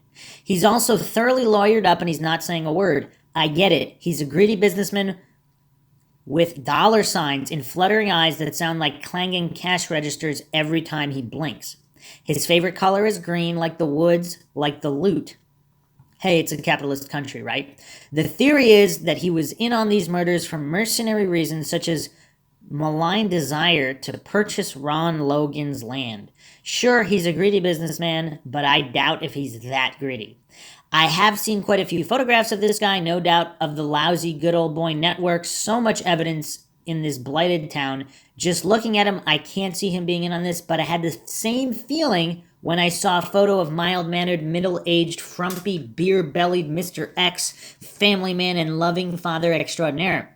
Flannel shirt guy, along with others present at the bridge, have been investigated as possible lookouts for Bridge Guy. Not because there's any evidence that they were lookouts, but more because everyone in that situation at the time of the murders is being looked at that way. I'd be surprised if he were in on this, but stranger things have happened. Okay, so that's a little bit more of an objective take there. And again, yeah, it's tough. It's tough because Flannel Shirt Guy could be in on a whole bunch of other criminal activity not related to this particular crime, and that could account for some of the behavior. Paul Etter, a 55-year-old local man of many interests. One of his many interesting hobbies was abducting and raping young women. But alas, he raped one last too many. Man, that's a weird way to try to make... And the law closed in on him, holed up in his home, which now resembled Dodge City. He saved society a lot of money by eating a bullet, freeing up some fresh air, and making the world the tiniest bit of a better place. He raped women, not young teenage girls. He was in the right age, but he doesn't look like Bridge Guy. Law enforcement has already looked into him quite a bit, and I assume he's cleared And one last thing, he's dead, Jim. Move along. Now, just because he's dead doesn't mean he didn't do the crime. That's kind of a weird way to look at that. CM not even going to bother to reveal his name. Local professor at Purdue, known for the geocaching theory. Some connection with Libby via geocaching. I was never aware that anyone had anything against this harmless looking fella. Lawyered up, not talking. He's afraid he's going to be framed with these murders. A not unreasonable fear. Yes, not unreasonable at all. However, how many harmless looking fellas end up being murderers? Again, I'm not saying this particular individual, known as CM here, local professor at Purdue, I'm not saying he's guilty in any way, but the fact that he's harmless looking or mild mannered, obviously that is not how you determine whether someone is a murderer or not. And I'll be getting into the geocaching theory in the next episode or two, because there's a lot there, not even involving this local professor. And some people believe that could be the key to solving this. Supposedly, Kelsey was also into geocaching, and her and Libby might have been geocaching in the approximate area as little as 1 week before the murders occurred. So there's more there to explore. Okay, the next suspect, CN, middle-aged man, resident of Delphi. Well, he's the right age anyway. Never knew what the case was against this man other than he had property near the bridge, and he and his wife's alibi of being out of town and state traveling got a bit mangled. We all stumble over our words sometimes. He's a local executive of a government function, or perhaps better yet, a non-profit of some sort, possibly works with kids. I've looked this man over and I can't think of anyone less likely to commit this crime. His wife has taken to social media lately, pleading with people to stop harassing them and insisting he had nothing to do with this crime. Good advice. How about taking it to heat, everyone? And just another point, not about this individual, but about in general, when people stumble over alibis, that doesn't mean they're guilty of a particular crime they're accused of. That means they might have been doing something they don't want people to find out about. Affairs, drug dealing, other illicit activities, or maybe something not even illegal, but something they're embarrassed about. They just don't want people to know, and since they figure they're clearly innocent of this crime and there will never be any physical evidence linked to them, they're just willing to stumble and lie a little bit to protect whatever embarrassing issue they have, because they know there's no chance they'd ever be found guilty of this crime, because they know they didn't do it and physical evidence could never prove it, so they don't feel the need to be 100% honest about their alibi. Just a quick aside there. All right, Garrett Kurtz, and I will be referring back to Kurtz, local man, all-around run-of-the-mill bad person. He killed a woman. I'm not sure why. I doubt it was for a good reason. So he's a murderer of young women at that, but not of young teenage girls. He's in prison where he belongs. I never knew what evidence anyone had against this guy except he kills chicks, so that means he killed these girls because they're chicks too. Doesn't sound like a logical progression of thought to me. Empiricism is a thing, folks. Besides, he's the wrong age, 27 and 28. Bridge guy is a 50-year-old man. Repeat after me. Bridge guy is a 50-year-old man. Repeat it as often as necessary to get it through your head. Give it a rest, everyone. Okay, so if bridge guy is not a 50-year-old man, then repeating it ad nauseum would just be falling for this ad nauseum logical fallacy. So, again, Robert Lindsay, even though he has interesting analyses at points, he does seem to be very unhinged and illogical in other respects. Here he goes next. He just goes ranting about people disputing his theories or whatever. The case is over. There's no need to speculate about many relevant facts about Bridge Guy or about what happened during this crime. For the moment, at least, law enforcement definitely has a prime suspect who they think committed this crime, and they now suspect is committing other murders. There is only one correct POI, and his name is Mr. X. Why not follow what law enforcement has determined? All of your other POIs and endless silly speculation are junk. Really, none of it is true. There's no need to speculate anymore. We know that law enforcement has a suspect, so there's only one person people should be suspecting. But by his own logic, he's pointed out that law enforcement was wrong and can be wrong and theories change. So again, the inconsistency here. I mean, Robert Lindsay, there's definitely some mental issues with this man and his consistency. We also know a number of proven facts about what happened in this crime, including the behavior of Mr. X in relation to the crime and why law enforcement suspects him. The motive is apparently lust murder motivated by sexual sadism combined with psychopathy, the classic formulation almost all serial killers have. The motive was sexual. This was a sex crime, a sex homicide. We now know a lot of things about the main suspect, including the name, age, height, weight, marital status, possible offspring, address, names of wife and children, and history of his life. These are the facts about the man law enforcement suspects is Bridge Guy. Items known to be carried or worn by Bridge Guy at the time of the crime: loaded handgun in right jacket pocket, type unknown, members only jacket, blue, old style 501 blue jeans from the 1980s, dad jeans, Indiana Packers boots, camouflage hunting cap on head, GoPro camera on waist, deer kit on waist with 5 hunting knives in it, white scarf around his face covering the lower half of his face, bottle of toilet bowl cleaner in left pocket, binoculars. Known facts about the personal life of the main suspect, Mr. X: birthplace Illinois, resident history unknown for first 18 years, possibly Illinois, Delphi, Indiana, and several other small towns in Indiana from at least 1984 to 2021, resident in Delphi in 1984 to 1985 at minimum. Important residence periods: moved to Evansdale, Iowa in 2011 to 2012 to work at a slaughterhouse aligned with Tyson Foods there. Was present when the Evansdale murders occurred. Homeless for a period in the 2000s where he resided at a homeless shelter. Education history: primary and junior high unknown. Senior high school first years unknown, but graduated from Delphi High School in 1984 to 1985. Age at the time of the crime 49 to 50, uncertain. Present age 53 to 54, uncertain. Race white, hair color dark brown. Facial hair goatee or trimmed beard. Height approximately 5'8". Weight approximately 180. Sexual age orientation: pedohebophilia, non-exclusive, AOA 8 to 14. Sexual object orientation: heterosexual. Residence at time of the crime: Delphi, Indiana, since 2011. Recently moved to Monticello, possibly due to the heat of being a suspect in the crime. Lists a manufacturing business or factory as place of residence. Employment history: unknown prior to 2011. Worked at Tyson Foods, slaughterhouse in Logansport, Indiana, and sister facility in Waterloo, Iowa in 2011 and 2012. Afterwards, possible owner operator of trucking business. Occupation: possible owner operator of long haul trucking business in recent past. Present occupation unknown, but recently raised goats on his property. Distance of residence from the crime scene: less than 2 miles. Familiarity with crime location: extreme. He was friends with Ron Logan, on whose property the crime occurred. Frequently hunted deer on Ron's land. He was clearly very familiar with the area of the crime and perhaps knew it as well as the back of his hand. Marital status: married, rocky and tumultuous marriage with breakups, where they go live on their own and later get back together. Children: 2 daughters, 2 adult daughters. Relationship with younger daughter: excellent, very close, she is very fond of him. Relationship with older daughter: unknown.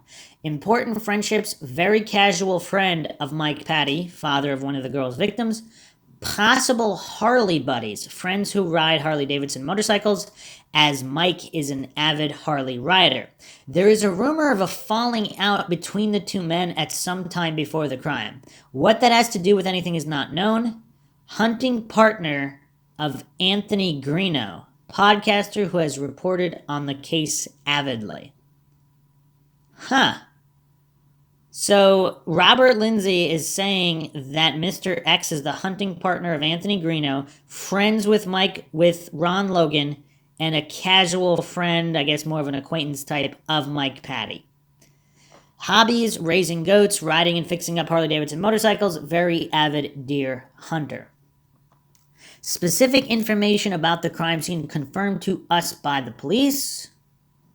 Okay, and this is from a post on a memorial, doll thrown in with flowers at the memorial at the bridge. This is about a year after the crime, and you can see some of the flowers deteriorating. As you can see, a doll has been thrown into the mix. I don't know what that means, but perhaps it's odd. Did Bridge Guy put that doll there? He scattered dolls all over the crime scene. We know that much.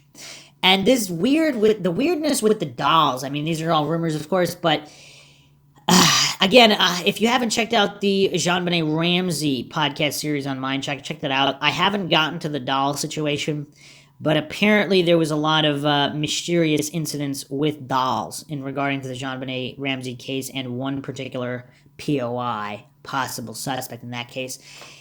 Again, if Bridge Guy is the killer, but is the true perpetrator of this crime, are they just simply playing games? Do the games have specific references to things, or are they just muddying the waters, so to speak? Okay, that said, the following very controversial information about the Delphi murders was given to us directly by the police. Numbers 1 to 4 were told to us by an Indiana detective, but we don't want to say where he's located. He didn't work on the case, but he has a particular interest in crimes against minors, especially violent crimes against minors. Number 5 was told to us by an Indiana detective who worked in narcotics based on crime scene photos he had seen. We also heard it from someone very close to the detective who was working on the case who had confided in them. Number 6, an extremely controversial statement was told to us by a sheriff in a nearby county. 1, both girls were posed. Keep in mind they did not say how they were posed, if they were posed in a sexual manner, etc. 2, dolls were scattered about the crime scene. There were quite a few of them. Our police source told us, quote, there were so many dolls scattered around that it looked like he had gone to the Goodwill store and bought a bunch of dolls, end quote. This also answers questions about why the cops have been using phrases like odd, peculiar, strange, not your average crime scene, many signatures, etc. It fits right in with all of that. 3, a bottle of toilet cleaner was found at the crime scene. Presumably it was used to throw bleach over everything, which solves the riddle of why no usable DNA was collected in this case.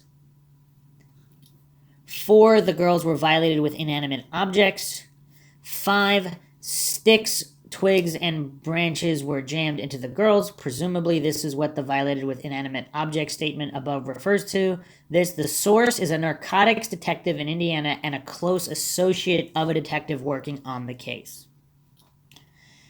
And again, is there verification of this person's identity, or did they just claim to be this person? Okay, 6, one girl was pregnant, just barely pregnant. This is one very old rumor that started up within a few weeks of the murder. The first person who told me that was a middle-aged woman who lived in the area.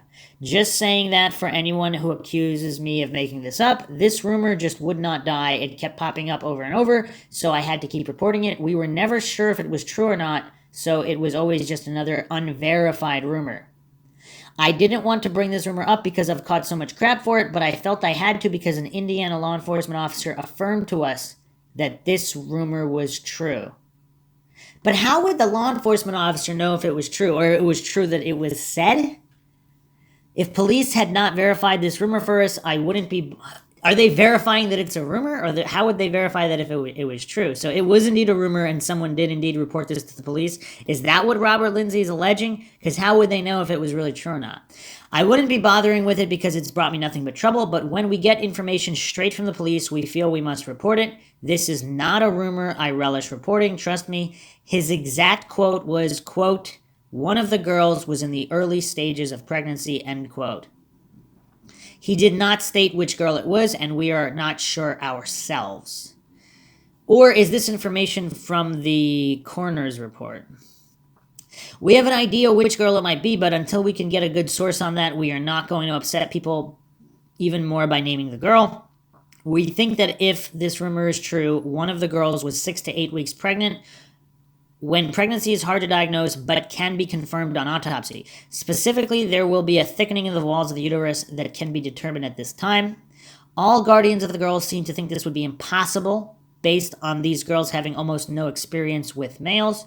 Well, they need to disabuse themselves of that notion. Our information is that at least one girl was sexually active, and one of the girls was 13 to 14, going on 20 if you get the picture. That's a bizarre way to describe that. Okay, let's say she was growing up awful fast. We will not say which girl or girls is being discussed above. People are furious with us over this rumor because they say we are sullying these girls' reputations, therefore disqualifying them for posthumous sainthood.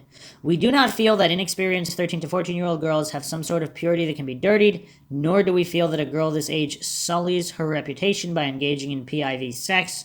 People who think like this are prudes and Puritans. We do not feel that it is immoral for 13 to 14-year-old girls to have PIV sex or to get pregnant. It's stupid for them to get pregnant, but it's not immoral. Approximately 15% of girls that age and probably more are already having PIV sex. The source, a sheriff's officer in a nearby county.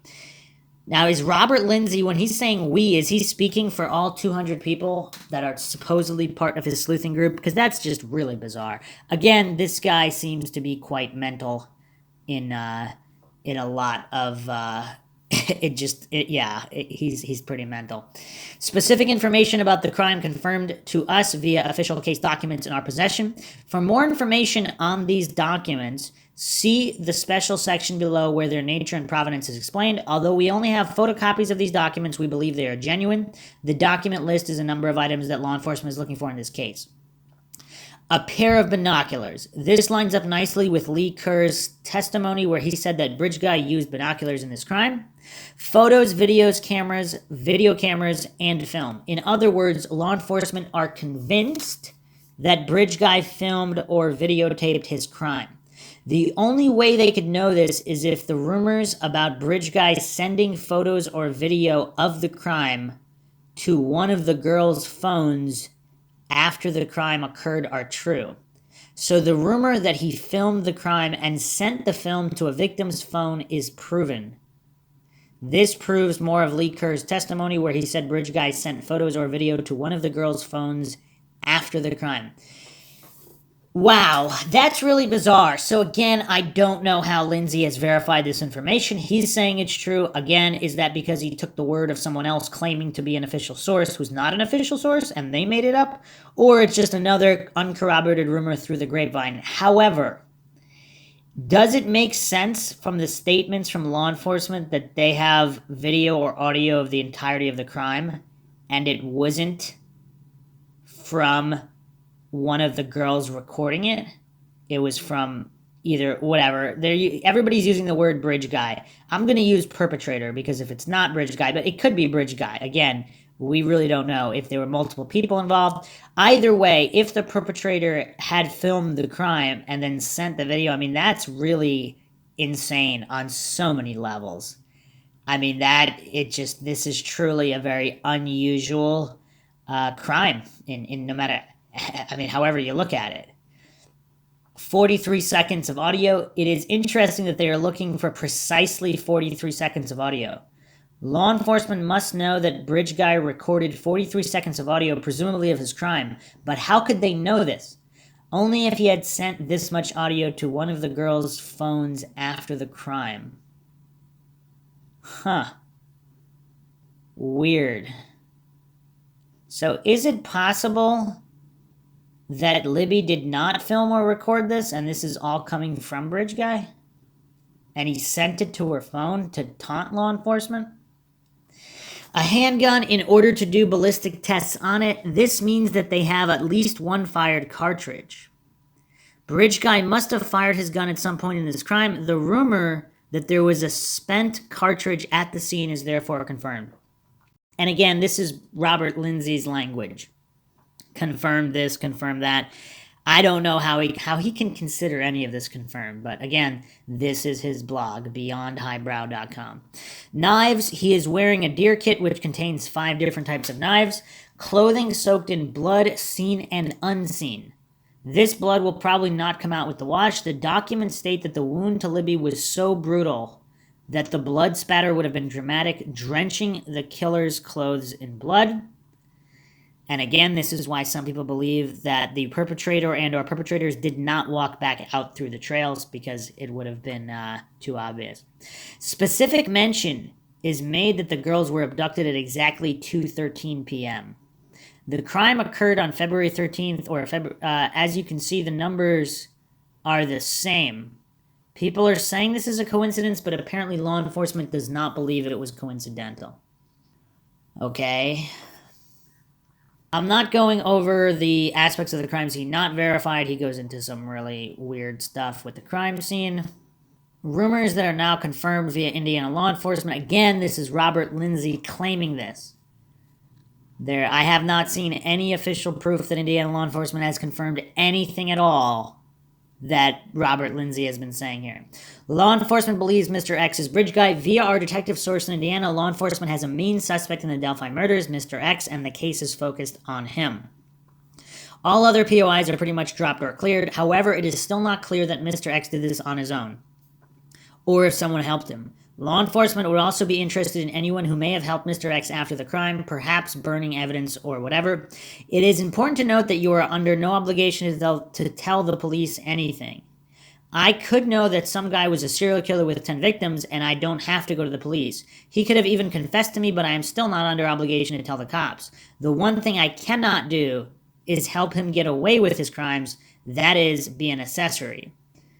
I'm not 100% sure on the legality of that either. Anyway, law enforcement believes that bridge guy is Mr. X. They're not looking at anyone else. They think he did it, end of story. And Robert Lindsay is also making conflicting claims because he's also claimed that law enforcement might not be aware of Mr. X. Law enforcement believes that bridge guy Mr. X is a serial killer and was also responsible for the Evansdale murders.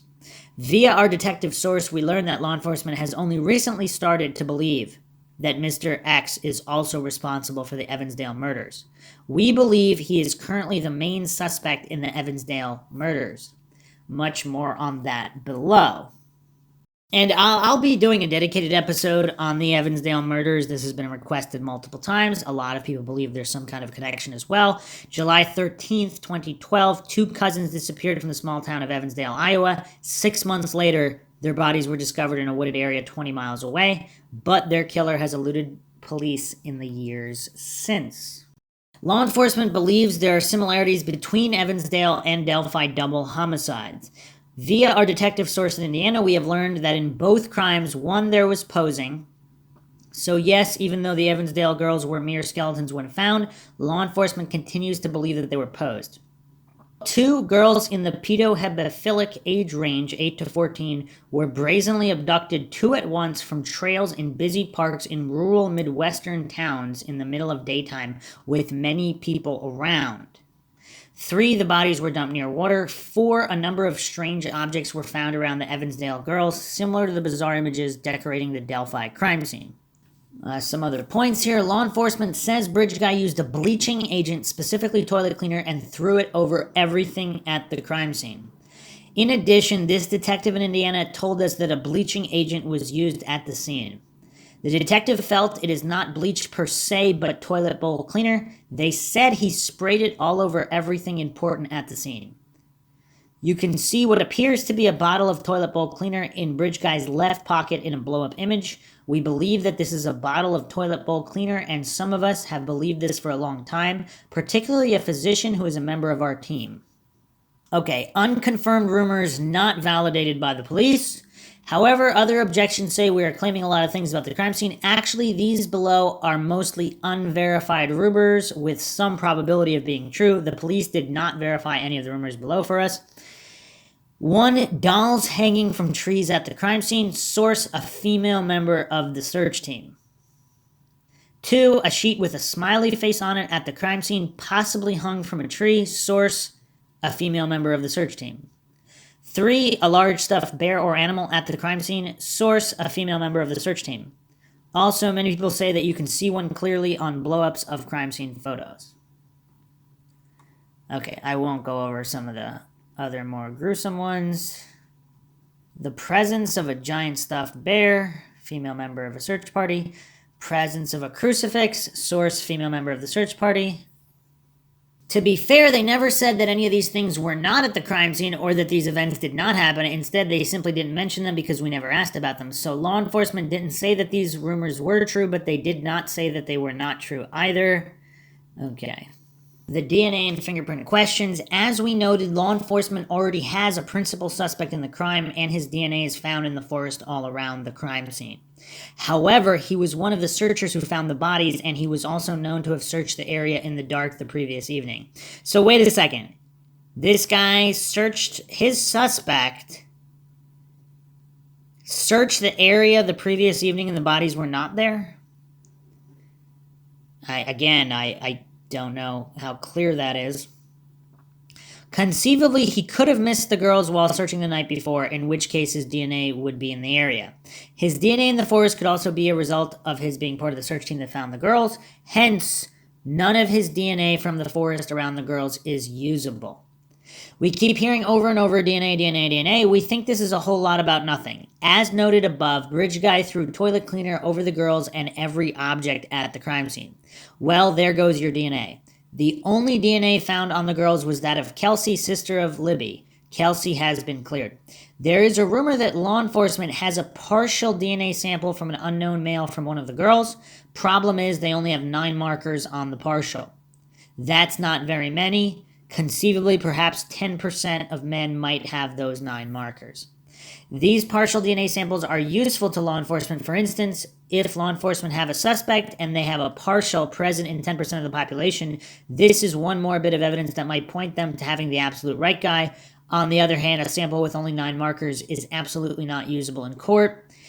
In other words, the whole DNA question seems to be a gigantic red herring. If the rumors are true, law enforcement are being coy about whether or not they have DNA, but that's probably just another ruse.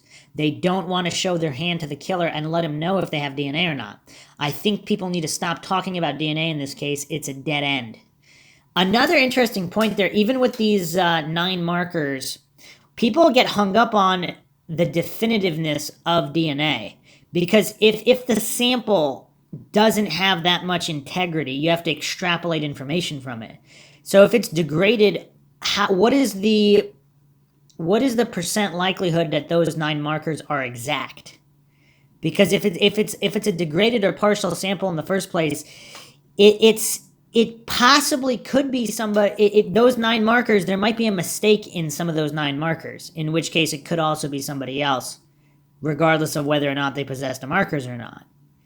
So, again, that's why relying solely on DNA evidence is an issue, especially when we see every generation there's all these people being released from prison because previous DNA matches were actually not accurate once better DNA testing comes into play. It was a mistake.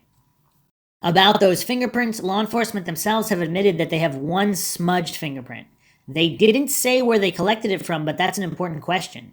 Also, smudged prints are very, very dubious value. They're generally unusable. I wish people would stop talking about fingerprints. The lady walking her dogs at the bridge at 12:30 p.m. on the day of the murders. This is a rumor that a woman walking her dogs on the bridge at 12:30 on the day of the murders, a full hour before Bridge Guy probably appeared on the trails at 1:30, met Bridge Guy somewhere possibly on the south side of the bridge and even had a brief conversation with Bridge Guy. However, this information does not seem to be coming from law enforcement. Instead, it is coming from Delphi podcaster Anthony Greeno, a dubious man and apparent con artist with a rap sheet so long it fades into the horizon when you try to read it. That doesn't mean he's wrong. It means to consider information coming from him with a lot of caution. This woman was apparently a discovery of Greeno's. Okay, wait. Greeno finds this woman, but law enforcement never did? She approached Greeno, but she didn't approach law enforcement. My smellometer is registering stinky. Furthermore, the woman has since gone into hiding, possibly because of people bothering her, or maybe because she is afraid of Bridge Guy is going to kill her. Anyway, she's not talking. Before she departed us, though, she did inform us that she could not identify what the man she met looked like. Except she was sure he was Bridge Guy. Now, wait a minute. I'm kind of thinking this eyewitness account ain't making it to the witness stand, you know? Obviously, this is very much an unconfirmed rumor, though everyone is treating it as if it's the word of God. I beg to differ. If anyone has any more information on this odd rumor, please let me know in the comments or in my email. Obviously, if we can place Bridge Guy at the bridge at 12:30, that changes everything. Okay, next point he's got here. Quit referencing law enforcement statements at the 2019 press conference, the fake friends, as factual. Fake afference? That doesn't roll very well. Although we do not have any evidence that this is true, we believe that the 2019 press conference was a gigantic ruse. We believe that they already had a main suspect at the time and they thought he was going to be at the meeting. So the meeting was designed to trick him. The entire meeting was meant for the consumption of one person, Mr. X. Notice that law enforcement told the public to stop focusing on the old bridge guy and to focus on the new bridge guy. Instead, the new bridge guy was said to be the man who carried out the murders. He was bridge guy. They also said that bridge guy was 18 to 40 years old. Anyone with any sense can see intuitively that bridge guy cannot possibly be the young man in the sketch, nor can he be 18 to 40. Bridge guy is obviously a middle-aged man around 50. You can tell by many things: gait, body shape, manner of walking, voice, etc. Law enforcement actually believes bridge guy is 49 to 50 years old. If law enforcement actually believes that bridge guy is 50 years old, why did they put out this statement that he looks like this ridiculous sketch of a very young man, or even an 18 to 40-year-old man? Why would they deliberately contradict their own beliefs? Easy. They were lying. Another interesting point, though, I believe I've mentioned this before. If there were multiple individuals involved, would they hire someone, so to speak, to create a false sketch, or they have a false witness to get a sketch that looks nothing like him to, again, divert attention from the real perpetrator or perpetrators? Law enforcement also brought up an unknown vehicle, possibly a white truck, seen at the CPS building. The message here to Mr. X is clear. Law enforcement has gone off on a completely different tangent and is not looking at you at all anymore.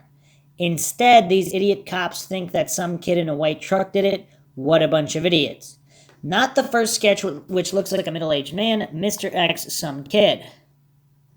Not bridge guy, nope, nope, nope. How could anyone on earth believe this is bridge guy? Because the cops told you so. LOL. Quit listening to the police. They tell all sorts of lies as dirty strategy in extremely important homicides like this. And that's another thing I guess the coincidence theorists and the authority-worshipping cultists don't understand.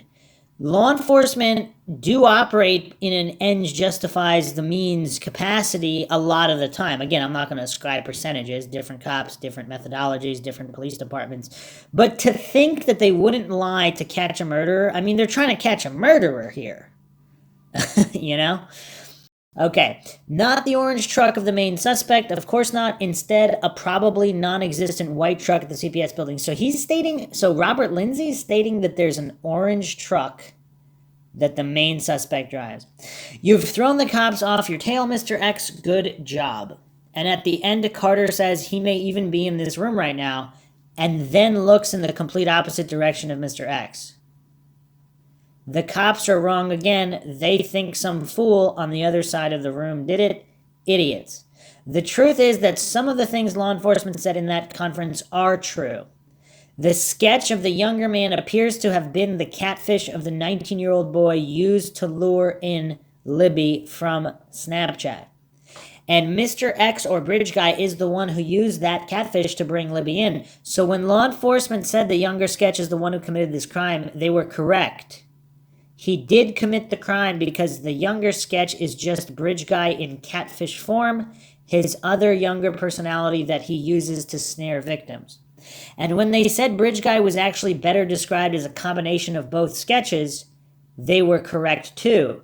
Bridge Guy himself is both the catfish young man and the older man who is the actual killer, so he is both sketches at once, obviously.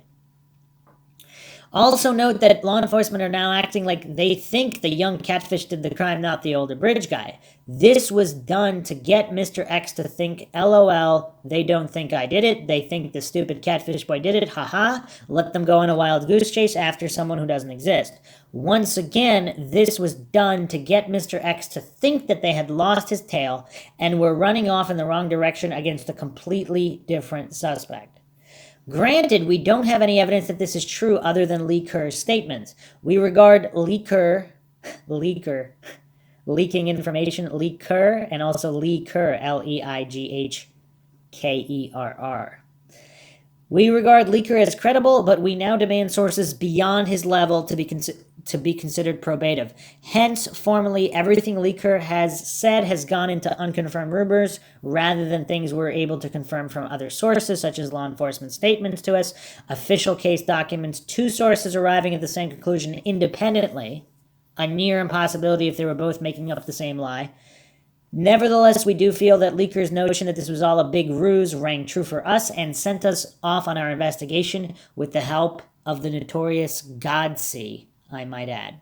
We currently feel that this is the best explanation of the facts. Can we prove it? Nope.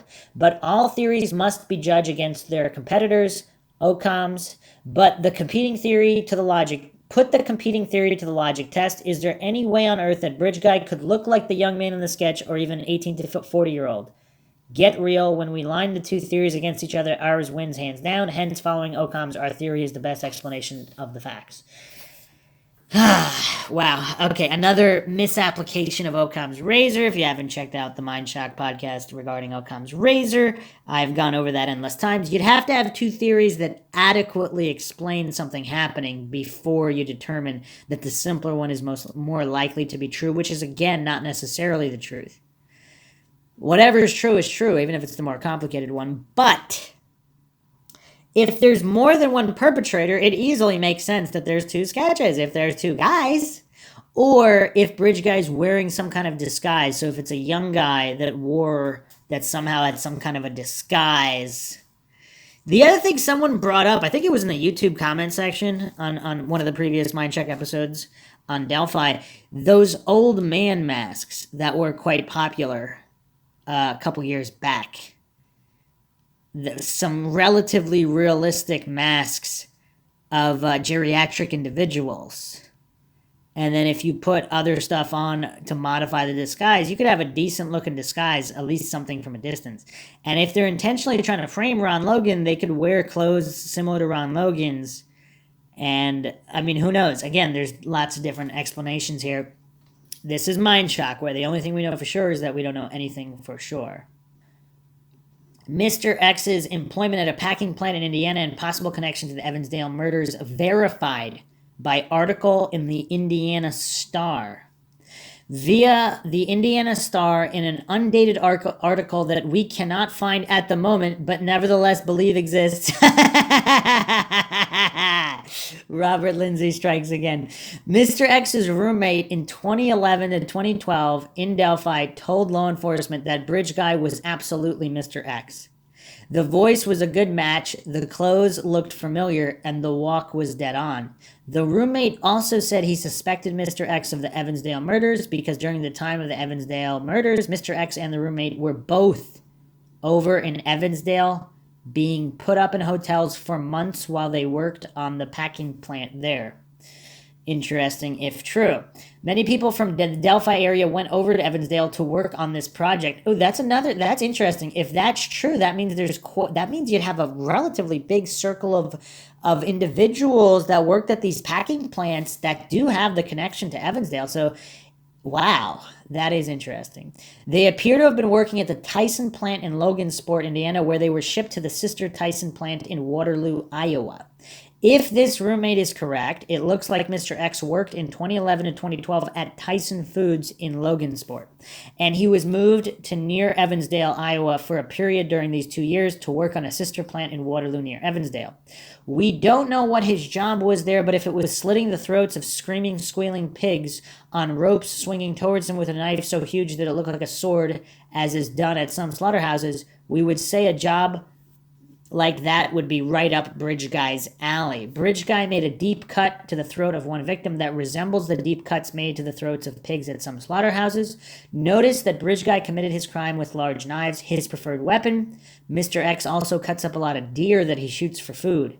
So it looks like Mr. X is used to cutting up dead and possibly living animals with large knives, and humans are animals too. Another weird statement there from Robert Lindsay. The weird behavior of Mr. X surrounding his truck at the crime scene. We now have a better time frame for Mr. X's truck being parked at the cemetery. Note that it was parked in head first. We believe he staged the crime with these elaborate props either before or after the crime from this exact location. We don't know why he asked permission to search Ron Logan's land at 6:30 p.m., but this is also a huge red flag because he asked to search that land a full half hour before the fire department had even announced the formation of a search team. Okay, wow. This is really mind-shocking because if this is true, even if it's not true about this particular suspect, we have another possibility. This sparked another possibility that I haven't considered before. Is it possible that really was the crime scene? The girls were killed there, and then they were moved from there for the first search and then brought back. So they weren't necessarily taken elsewhere, killed, and then dumped. They maybe were killed there, or maybe not. Maybe there were just items left there that he wanted to clear. So then he would go on Ron Logan's land. He would get rid of possible clothes or any kind of marks that could be tied to a crime, took them away, and then brought them back the next day. That's, of course, but even if this rumor is not true, I don't know how this was corroborated. This guy's asking to search Ron Logan's land. And even if he is, if he's innocent, then okay, it's just a concerned citizen. But, and if he knows Mike Patty, he might be searching before the fire department announces the formation of a search team. Again, this is if he's innocent. If this Mr. X character is innocent, which he very well might be. Not only that, but Mr. X's alibi is that he was in another town from 2:15 to 3:15 p.m. on the day of the crime. That would mean he would have to drive back to Delphi by at least 35, possibly later, depending on what town he was in and when he left.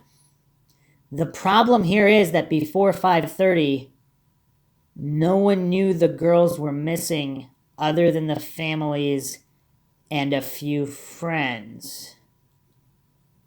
He could have called his wife, who was friends with Becky Patty, and the wife could have told him about the girls going missing. But that would mean that Becky Patty would have to say that she called the wife. We doubt if she did contact his wife, they weren't that close. After 5:30 p.m., news of the girls going missing went out over the police scanner. We suppose if he was listening to a police scanner, he could have known that early, but what's the likelihood of Mr. X listening to a police scanner between 5:30 and 6:30 p.m. on the day of the crime? We would say it is low. He parked 1,000 feet away from Ron's door, almost a quarter mile away. Why didn't he pull up to his front door? We don't know about you all, but when we go visit our friends, we generally don't park a quarter mile away and hike in. We park right at the front door. We also don't know what he was doing searching down there that night. We also do not know why, out of all the places to search, he happened to pick the exact location where the girls were killed. However, this early searching meant that he could use his lost my keys excuse as a reason why his car just happened to be parked for 18 straight hours soon after the crime and right above where the girls were found, because he could say the next day that he lost them during the previous evening's search. It is interesting that Mr. X appears to have stayed with his truck from 6:30 p.m. to Monday, February 13th, 12:30 p.m., Tuesday, February 14th, when the girls were found. That's a full 18 hours. Why on earth would someone stay next to their truck all through one evening and night through the next early a.m. and morning into the afternoon? It doesn't seem like a normal person would stay at that location for all that time. Here's the thing, though. If this guy really did kill them, I mean, he's going to come up with the excuse, I lost my keys, to explain his vehicle being at the right next to the crime scene. That doesn't make a lot of sense either. I mean, because this guy can't be that dumb, right? We believe he could have been staging the elaborate crime scene during that time. Where his truck was parked was a 5-minute walk to the crime scene. If he had those objects found at the crime scene in his truck, he could have easily carried them down to the crime scene and used them to stage it with the objects. Mr. X needed the lost his keys excuse to explain how he stayed in that spot for 18 hours. If he didn't have his keys, he could not move his truck. He could have gone home, but for some reason he stayed with his truck. Did he eat? Where did he get the food, and what was the food? Did he sleep? If so, where and when? Urinating is no problem, but what if he had to defecate? It's an interesting way to put it. Robert Lindsay's definitely thinking about these things. That would have been quite a problem. It doesn't seem reasonable to stay out there all that time for no good reason. But it's even worse than that. Even after the girls were recovered, Mr. X stayed around through all of the media and police hubbub for the next 8 hours, from 12:30 p.m. to 8:30 p.m. So his truck was out at the crime scene for 26 full hours, with Mr. X presumably with it the entire time. Why on earth would anyone hang around near their vehicle for a full day just because they lost their keys? Were they waiting for God himself to bring the keys? We believe Mr. X stayed with the truck all that time in order to watch it. If he left, law enforcement might tow it or search it. He stayed to guard his truck. We believe he did this because there may have been incriminating evidence in there. Another reason he stayed is we believe that he enjoyed the drama. Everyone was crowding around to look at the crime he had committed. He was right in the middle of all the police and media, and no one suspected him. I'm sure that was a LOL feeling for him. These idiot cops, they're swarming all over this crime scene, and the killer is standing right there under their noses in the midst of the chaos for hours, and these cop-tards can't figure this out. We think he likes to fool and troll law enforcement. I'm fooling the cops, haha, is the thinking. Why did Mr. X not drive his truck away when it was in the way of all of the police cars? He had his keys with him, so why didn't he move his truck when they asked him to instead of lying and saying he couldn't?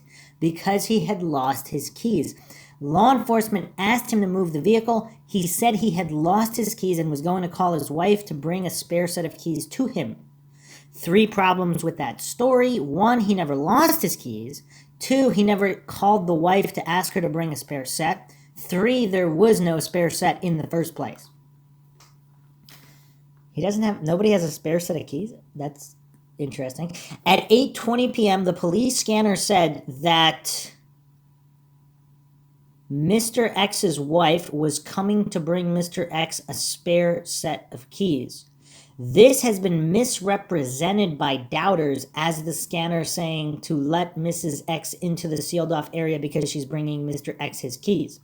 We believe he just told law enforcement she was coming. It went out over the scanner and she never showed up. Law enforcement must have been getting exasperated with Mr. X by this time. Someone, probably law enforcement, called to have Mr. X's truck towed. Mr. X just stood there and let them tow his truck away.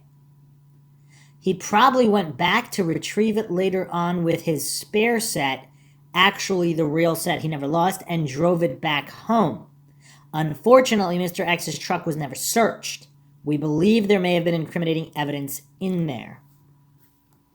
After all of this, a fake cover story was put out that Mr. X never lost his keys in the first place. Actually, that is correct, because they were sitting in his pocket the whole time. But our critics think this means the story about him losing his keys is fake. Mr. X's younger daughter insists that he never lost his keys. His wife now echoes in. As far as she is concerned, he never lost his keys. Becky Patty is also saying he never lost his keys. However, Becky is saying 2 different things. First, that he lost his keys, and later that he didn't lose his keys. We have a screenshot of Becky Patty texting Mrs. X to ask why she said he never lost his keys when he did. So another story is going out that he did lose his keys. See what is going on here? Multiple stories are floating around, probably not purposely. Some are contradictory, but the effect is to cause confusion. The more confused people are, the more someone can get away with a crime.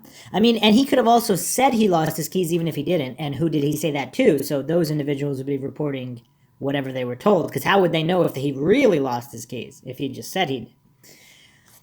As far as validation of the rumors of Mr. X being parked at the cemetery at 6:30 p.m., asking Ron Logan for permission to search his land and searching his land that evening with 2 other men, and leaving his truck sitting there for 18 hours until the next day when the bodies were found, and another 8 hours afterwards, we can't.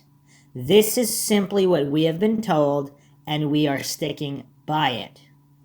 We have also been told that law enforcement caught Mr. X in the lies about losing his keys, calling his wife to bring him a spare, and a spare even existing in the first place.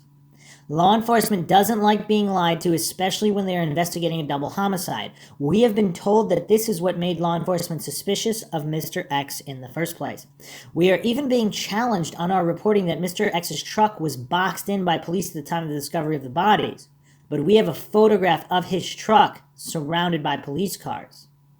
The story about his truck getting towed is also being challenged. We were told that his truck had been towed. The rejoinders also say that either he never lost his keys or he did and he called the wife to bring a spare and she did, evidence being the police scanner. But the scanner doesn't say she came to bring the keys. It said she was coming to deliver the keys. We believe she never showed up. He never called the wife, never lost his keys in the first place, and there was no spare set. We believe this because this is what we were told. So I'm guessing Mr. X lied and said he told his wife and his wife was coming to get the keys and that's what law enforcement were told. Or he really did tell her to come with keys, but she never did for other reasons. Mr. X's traumatic reaction upon discovering the bodies appears staged and fake. Mr. X not only discovered the bodies, but he ran away in terror afterwards, like a coward, we would add. Then he needed 2 to 3 months of therapy to work through this traumatic experience. We believe that those reactions were overblown. No one else reacted that way, not even Becky Patty, and she was probably more devastated than anyone and probably still is. So Mr. X was more traumatized by this crime than anyone else, including the victim's grandmother, who was hurt more than anyone.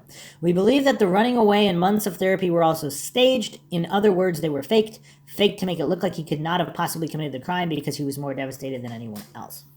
And my thought there are just, there's a lot of weird mental people. So if he's innocent and he's just completely mental, maybe he was involved in other crimes, maybe he was there to something to do with that meth operation.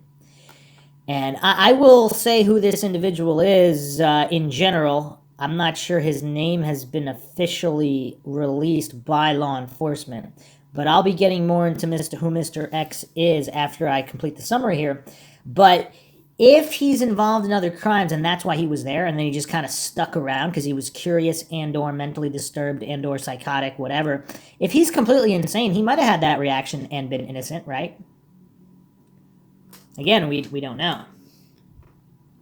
We don't have a copy of the gag order supposedly issued about the towing of a truck from the CPS building on either February 13th and 14th.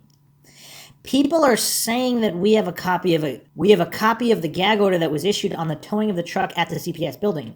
We believe that this happened in the first place because a photo exists of a truck being towed from the CPS building around February 13th to 14th. We do not have a copy of that gag order, but we were told that one had been issued by the courts. We have no idea why the order was issued. Nature of case document in my possession. We do indeed have a document from the case. A man was a suspect in this crime, and the documents are from law enforcement's investigation of him. The docs are his property. He ran them off for us and sent them to us in the mail. So it is true that we only have photocopies of these docs, not the real thing, but we believe our source, a man who lives in Delphi not far from the crime scene, sent us copies of the actual documents. He got turned in because 2 brothers, for some reason, were saying that he was bridge guy. There are signatures on the documents. The SIGs are from either law enforcement, the judicial system, or both. We are not going to tell you what sort of document we have. If you're smart enough, you should be able to figure it out by these bomb-sized hints we keep dropping. The man who owns the documents is not happy with us going public with these docs. He doesn't care that much about it in theory, but he doesn't want to get uncovered revealing official case documents to the media. That's why we've had to muddy up the nature of the documents themselves, how we obtained them, and how we received them. It's an attempt to protect our source from being revealed. We confess that we do make stuff up about sensitive sources and documents. It's all about protecting our sources, but we've never made up one single fact about this case in 4 years, despite what most of the internet believes. The nature of Mr. X's sex offense from the 1980s. Earlier we said that Mr. X had a conviction for a sex offense in the 1980s when he was between 16 and 26. On the other hand, other sleuths have come back and told us that Mr. X's record is clean. That's misleading. He has a conviction for statutory rape from 1982 in Illinois. He was 18 and the girl was 14.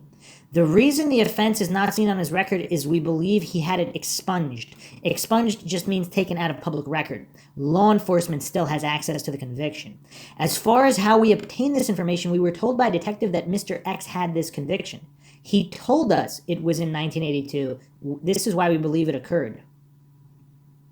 The idea that he was a sex offender in the 1980s is a nothing burger. It's just run-of-the-mill statutory rape, which isn't even rape, or as we prefer to call it, illegal intercourse, with a barely legal man and a teenage girl. Probably ought to be covered by Romeo and Juliet laws anyway. Very, very bizarre. Like I said, Robert Lindsay is a little weird. I mean, 18 and 14 in 1982, I mean, I don't know. I guess some people would say that's not the same thing as 20 to 21, 1982. I don't know. It's still pretty sketchy. Unless I guess if he had just turned 18 and the girl was turning 15, I don't know. Is that just like a high school romance? A senior and a freshman? I don't know. But the way he talks about it is kind of weird, of course. Another interesting post here. This is a comment in regards to this post. The case for Mr. X is as solid as ever. The dots connecting back to Iowa with the Tyson plant is great investigative work. I saw the local Delphi news footage from the week of the murders where they interviewed Ron Logan while they are actually searching his property. He states when he got home that night, the 13th, one of his neighbors had come over to ask if he could search this property looking for the girls. So Mr. X did not ask him to search for his keys. He was officially asking to search for the girls, according to old Ronnie Boy. As you've pointed out, Mr. X did this before the search party had even assembled right at the exact parcel of land that the girls' bodies would be found on the next day. This just doesn't bode well for him. I mean, especially if you consider that he asked to search the Logan property and came up empty-handed. I almost have to wonder if that's why he later concocted the story about the keys, perhaps as an afterthought when he realized it would be hard to explain why he asked to search for the girls but then didn't find them somehow. I was more focused on finding my keys. I must have overlooked the two dead girls I was looking for in the first place. I am running into one issue with Mr. X. I was wondering if there might be a different thought on this. Some people are very insistent that Ron Logan is the killer. There is no doubt in my mind, or anyone who is in possession of an IQ higher than double-digit range, that Ron Logan is not the killer. Drunkard, perhaps. Killer, no, at least not in this case. I saw this being explained in some YouTube comments to a bunch of brainlets. It finally started to sink into these geniuses when the case was made. Look, one of the eyewitnesses who contributed to the first Bridge Guy sketch is a lady who lives right behind Ron Logan. Wouldn't you think if the killer was Ron that she would say, yeah, the guy I saw that day lives right behind me? Not that anyone who has half a brain needs to be convinced Ron Logan is not the killer. However, shouldn't the exact same principle logic apply to Mr. X? Didn't he at the time live down the street from Logan? Even if somehow she didn't know about some surrounding neighbors, couldn't law enforcement just show her, or Flannel Shirt Guy, or the bickering couple in the park, a picture of Mr. X and get verification that way? Robert Lindsay responded here, he wasn't searching for his keys early on, he was searching for the girls, it was dark. To be fair, two other men were also searching Ron's land that night, and they didn't find anything either. So it looks like those girls were pretty hard to miss. What does that mean, though? So they definitely weren't there then? Because you have all these individuals who searched and they didn't find them. I don't know. No, he came up with the lost my keys gambit to explain why his car sat at the cemetery from 6:30 p.m. the day of the crime to 12:30 p.m. the next day when the girls' bodies were found. A period of 18 full hours. Of course Ron Logan didn't do it. Was he set up to take the fall? Maybe. Bridge Guy was very well disguised that day with a white scarf covering the lower half of his face. It's certainly possible that she may not have recognized Mr. X even though he was apparently a neighbor. Flannel Shirt Guy didn't recognize him either, and I'm sure that Flannel Shirt Guy and Mr. X knew each other. Flannel Shirt Guy knew everyone in town. Unless Flannel Shirt Guy is, of course, involved in this somehow. Or he did recognize him and didn't want to say for fear of something. So, okay, is it time to disclose who Mr. X is? So, again, Robert Lindsay has not explicitly stated this man's name, but apparently this was a former mayor. So he would be involved in government dealings and the police department. So he would have the connections required to not be looked at. Obviously, they looked at him, but not be looked at in the same capacity as a regular private citizen civilian. Now, apparently, someone asked Lindsay here, Mr. X's alibi, is it true that the person who is now deceased is a police officer who committed suicide? Lindsay responds here, the rumor is that his alibi is a Delphi police officer who committed suicide in December. Apparently claimed he saw Mr. X in another town around the time of the murders.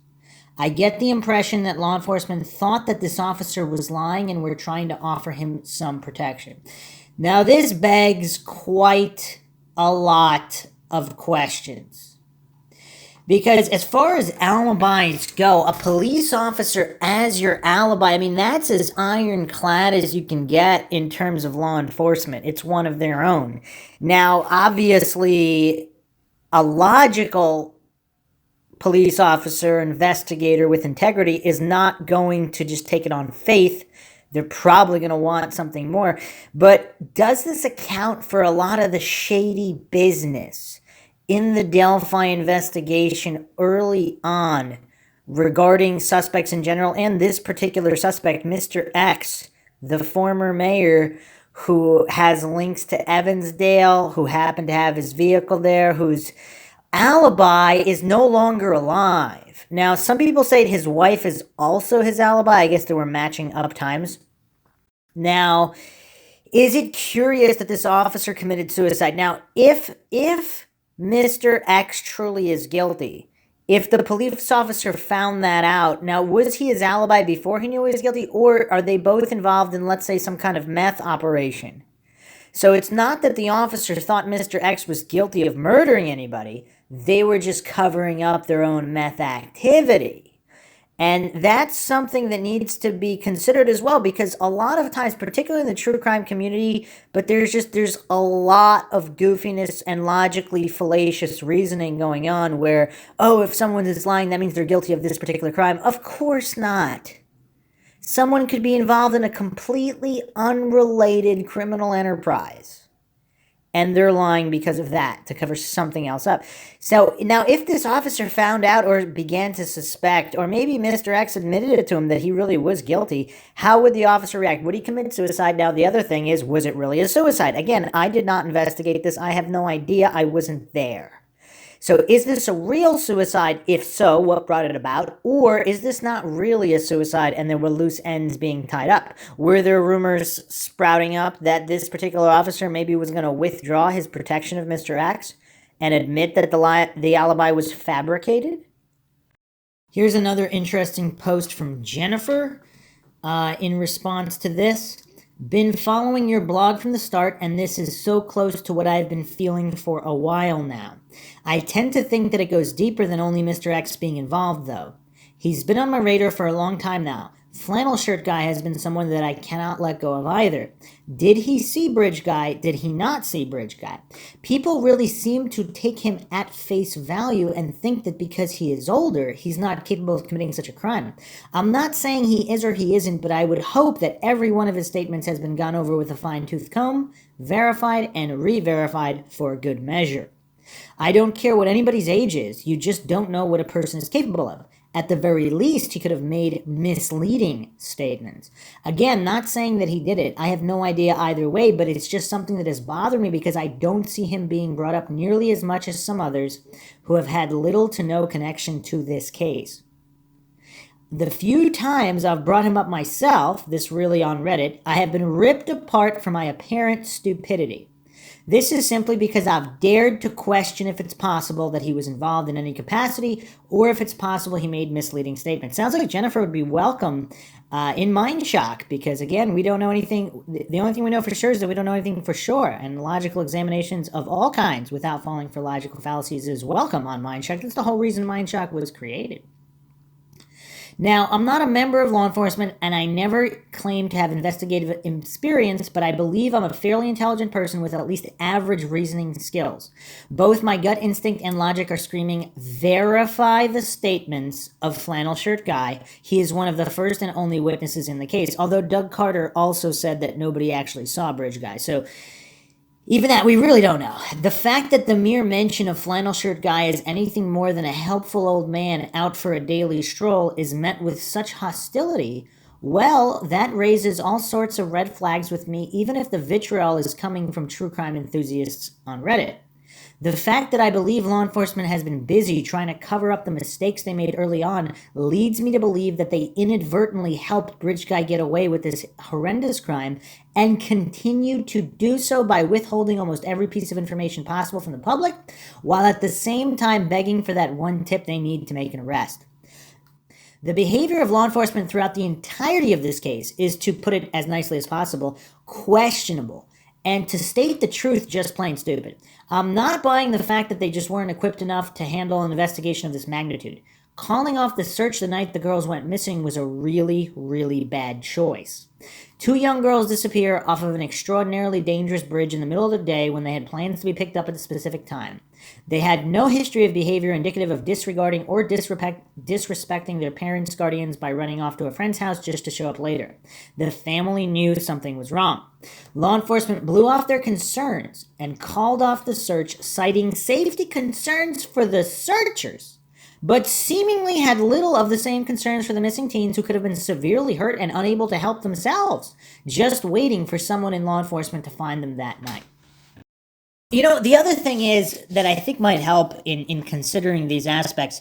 Imagine there's no murder.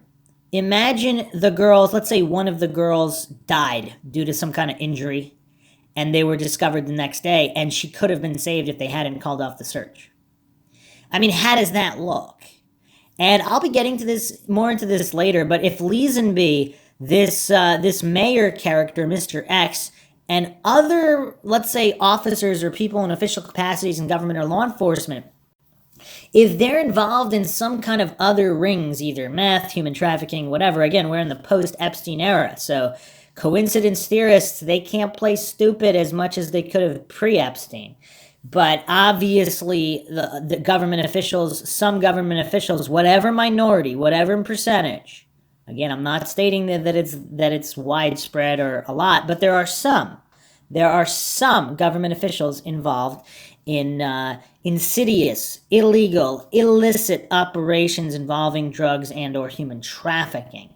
So if there's an intersection overlap going on here, for example, if they know there's meth being cooked in those woods and it has something to do with an officer, they might call off the search because they don't want to compromise that other side operation. So they might be trying to cover up something not related to the crime. Nobody's saying, well, I'm not saying Leesenby is Bridge Guy and he murdered the teens. Again, I would say his alibi would need to be verified as well. Everybody should be. But if he's trying to protect some other operation that he's involved with, it could make sense. Again, I'm not saying he's involved in the operation, but if he is, does that account for certain variables? Of course, we know now that they were killed, but as far as law enforcement was concerned, that very night, those girls were alive and may have been in desperate need of assistance. And furthermore, maybe they were alive. Again, we really don't know. Coroner's report has not been released. We don't know the official autopsy results or times of death. And the report could be mistaken as well. Again, if there's funny business or corruption going on to cover something else up, of course, a report can be modified and altered. The fact that they were given little to no information about what really happened to Abby and Libby other than they were murdered by Bridge Guy from law enforcement says a lot more to me than law enforcement lets on. They say they want to preserve the integrity of the investigation. They say they want to prevent false confessions. They have most recently stated that they want to avoid double jeopardy. What? Double jeopardy. You say that you don't even have a suspect and you're waiting on that one tip to come in, but you're worried about double jeopardy. I'm confused. What makes even less sense to me are some of the things that they have said or at least have not challenged as not being factual. Particularly this statement, it was all over by 3:30 p.m. I believe that came from the leaked texts, and I would really like to know if that has ever been confirmed by anyone in law enforcement. That piece of information being leaked and generally accepted by the public doesn't do a damn thing to preserve the integrity of the investigation. What it does do, however, is make law enforcement appear to be slightly less incompetent for calling off that search if Abby and Libby were confirmed to have been deceased before the search even started. That's an interesting point. One thing I always have to remind myself of is that law enforcement is allowed to lie to the public. I'm sure there are instances where it's been used as an effective tactic in helping to solve crimes. I'm also sure that it's used as a tactic to convince the public that they were completely justified in making whatever decisions they felt required justification. It was all over by 3:30 sure takes a lot of the heat off law enforcement for calling off that search. After all, there was nothing they could have done anyway. It was all over by 3:30. Then again, what if it wasn't? This whole case just reeks of something stinky every which way you turn. Lastly, I want to bring up Ron Logan and the dirty hand law enforcement dealt him throughout all of this. So the girls were found on Ron Logan's property, instant person of interest. However, there's one little problem. Ron Logan couldn't have done it because he was violating the terms of his probation and was caught on camera drinking in a pizza parlor. So the stellar members of law enforcement have Ron Logan arrested and sent to jail, all the while knowing he couldn't have committed the crime, but doing nothing to stop the entire community from believing, first, that Ron Logan was a main suspect in the case, and second, believing that he was in jail because he was a suspect. This was just the most underhanded, disgusting display of we need a fall guy and law enforcement should be ashamed of themselves. Then they have the nerve to beg for witnesses to come forward with information. Well, guess what? If I happen to be out there that day, let's say partying or doing some stuff that maybe I shouldn't have been doing, and I witnessed something and had information, I'm telling you right now, I wouldn't think twice.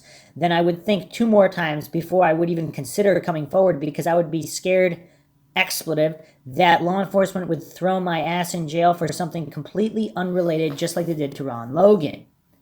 Stupid, stupid, stupid. I almost feel as though law enforcement doesn't want to solve this crime, and that scares me. So to end my novel, I agree with you. I believe Mr. X is the guy. Have for a long time. I also believe there are other factors at play here, possibly being protected. And I don't think law enforcement wants the truth of what happened to Abby and Libby to come out for whatever reason. Could be to cover their own asses, could be something more nefarious. I could be completely off base and change my mind tomorrow. I've been angry at law enforcement today regarding the case. So very, very astute comment by this Jennifer. And the only other thing, though, if law enforcement, so let's say law enforcement knows Ron Logan is on camera, it's verified, plus they have whatever witness testimony, traffic cam, they have whatever they need to 100% know that Ron Logan was not there any of these hours during the afternoon.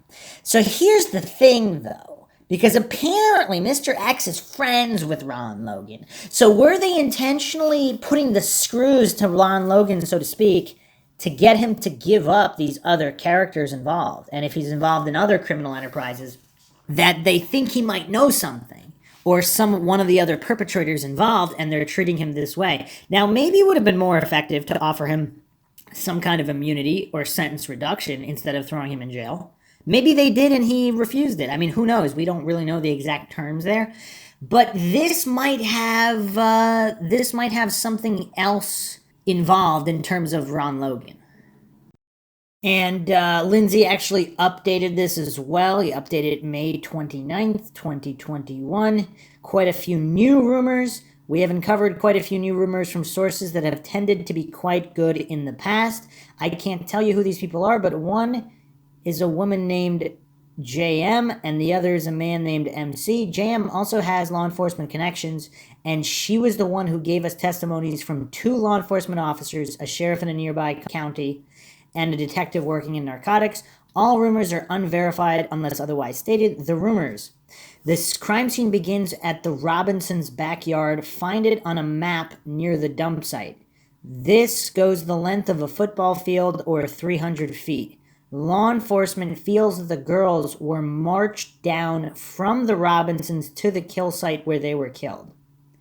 Libby's phone was found at the scene, but nothing could be obtained from it because it was destroyed. I assume that Bridge Guy destroyed it. All of the information from Libby's phone came from the cloud.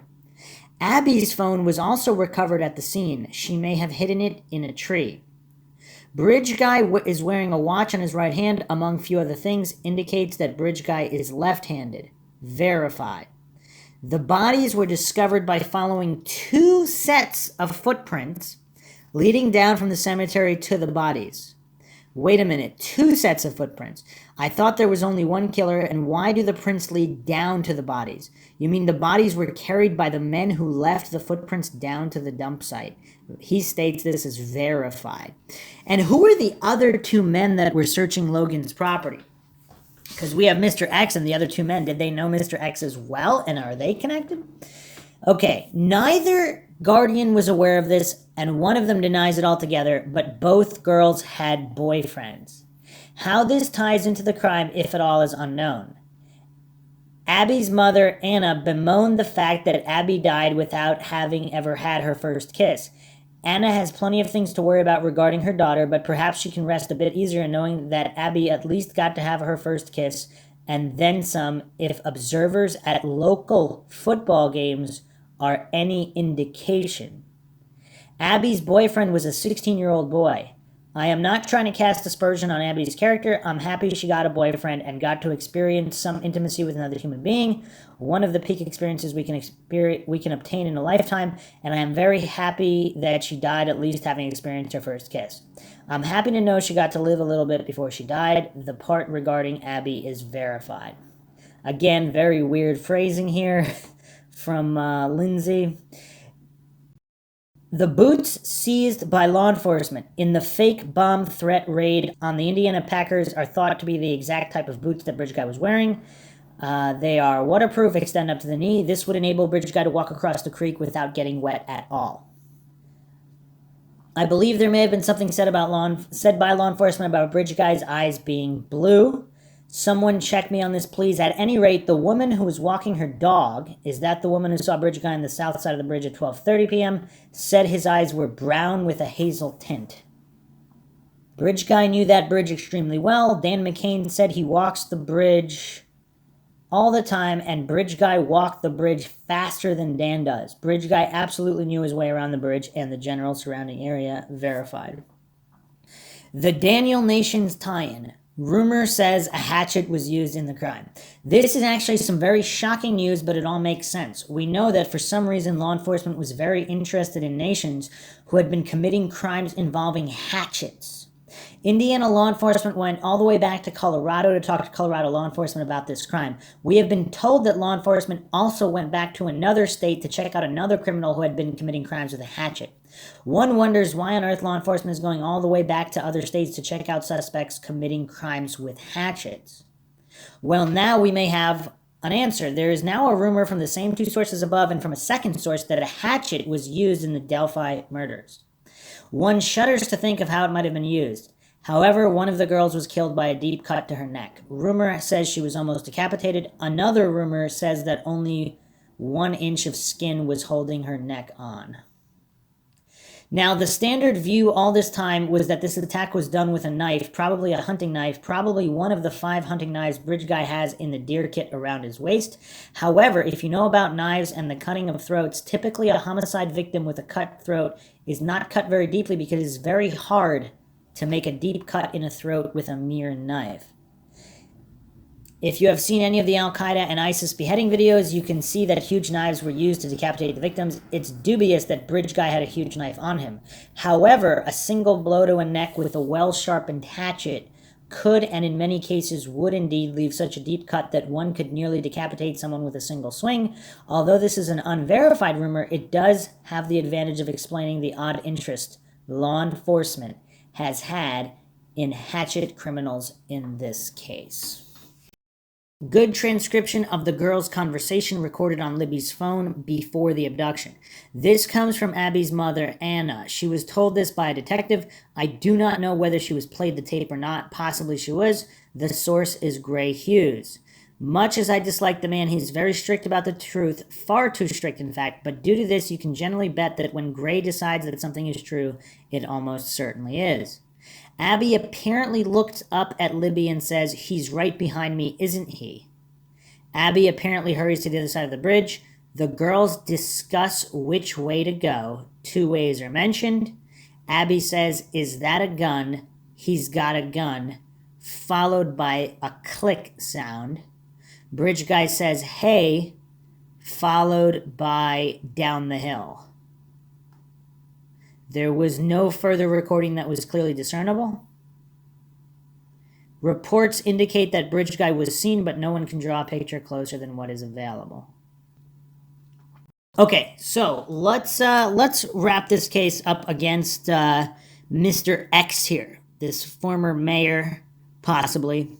So let's just recap Mr. X here.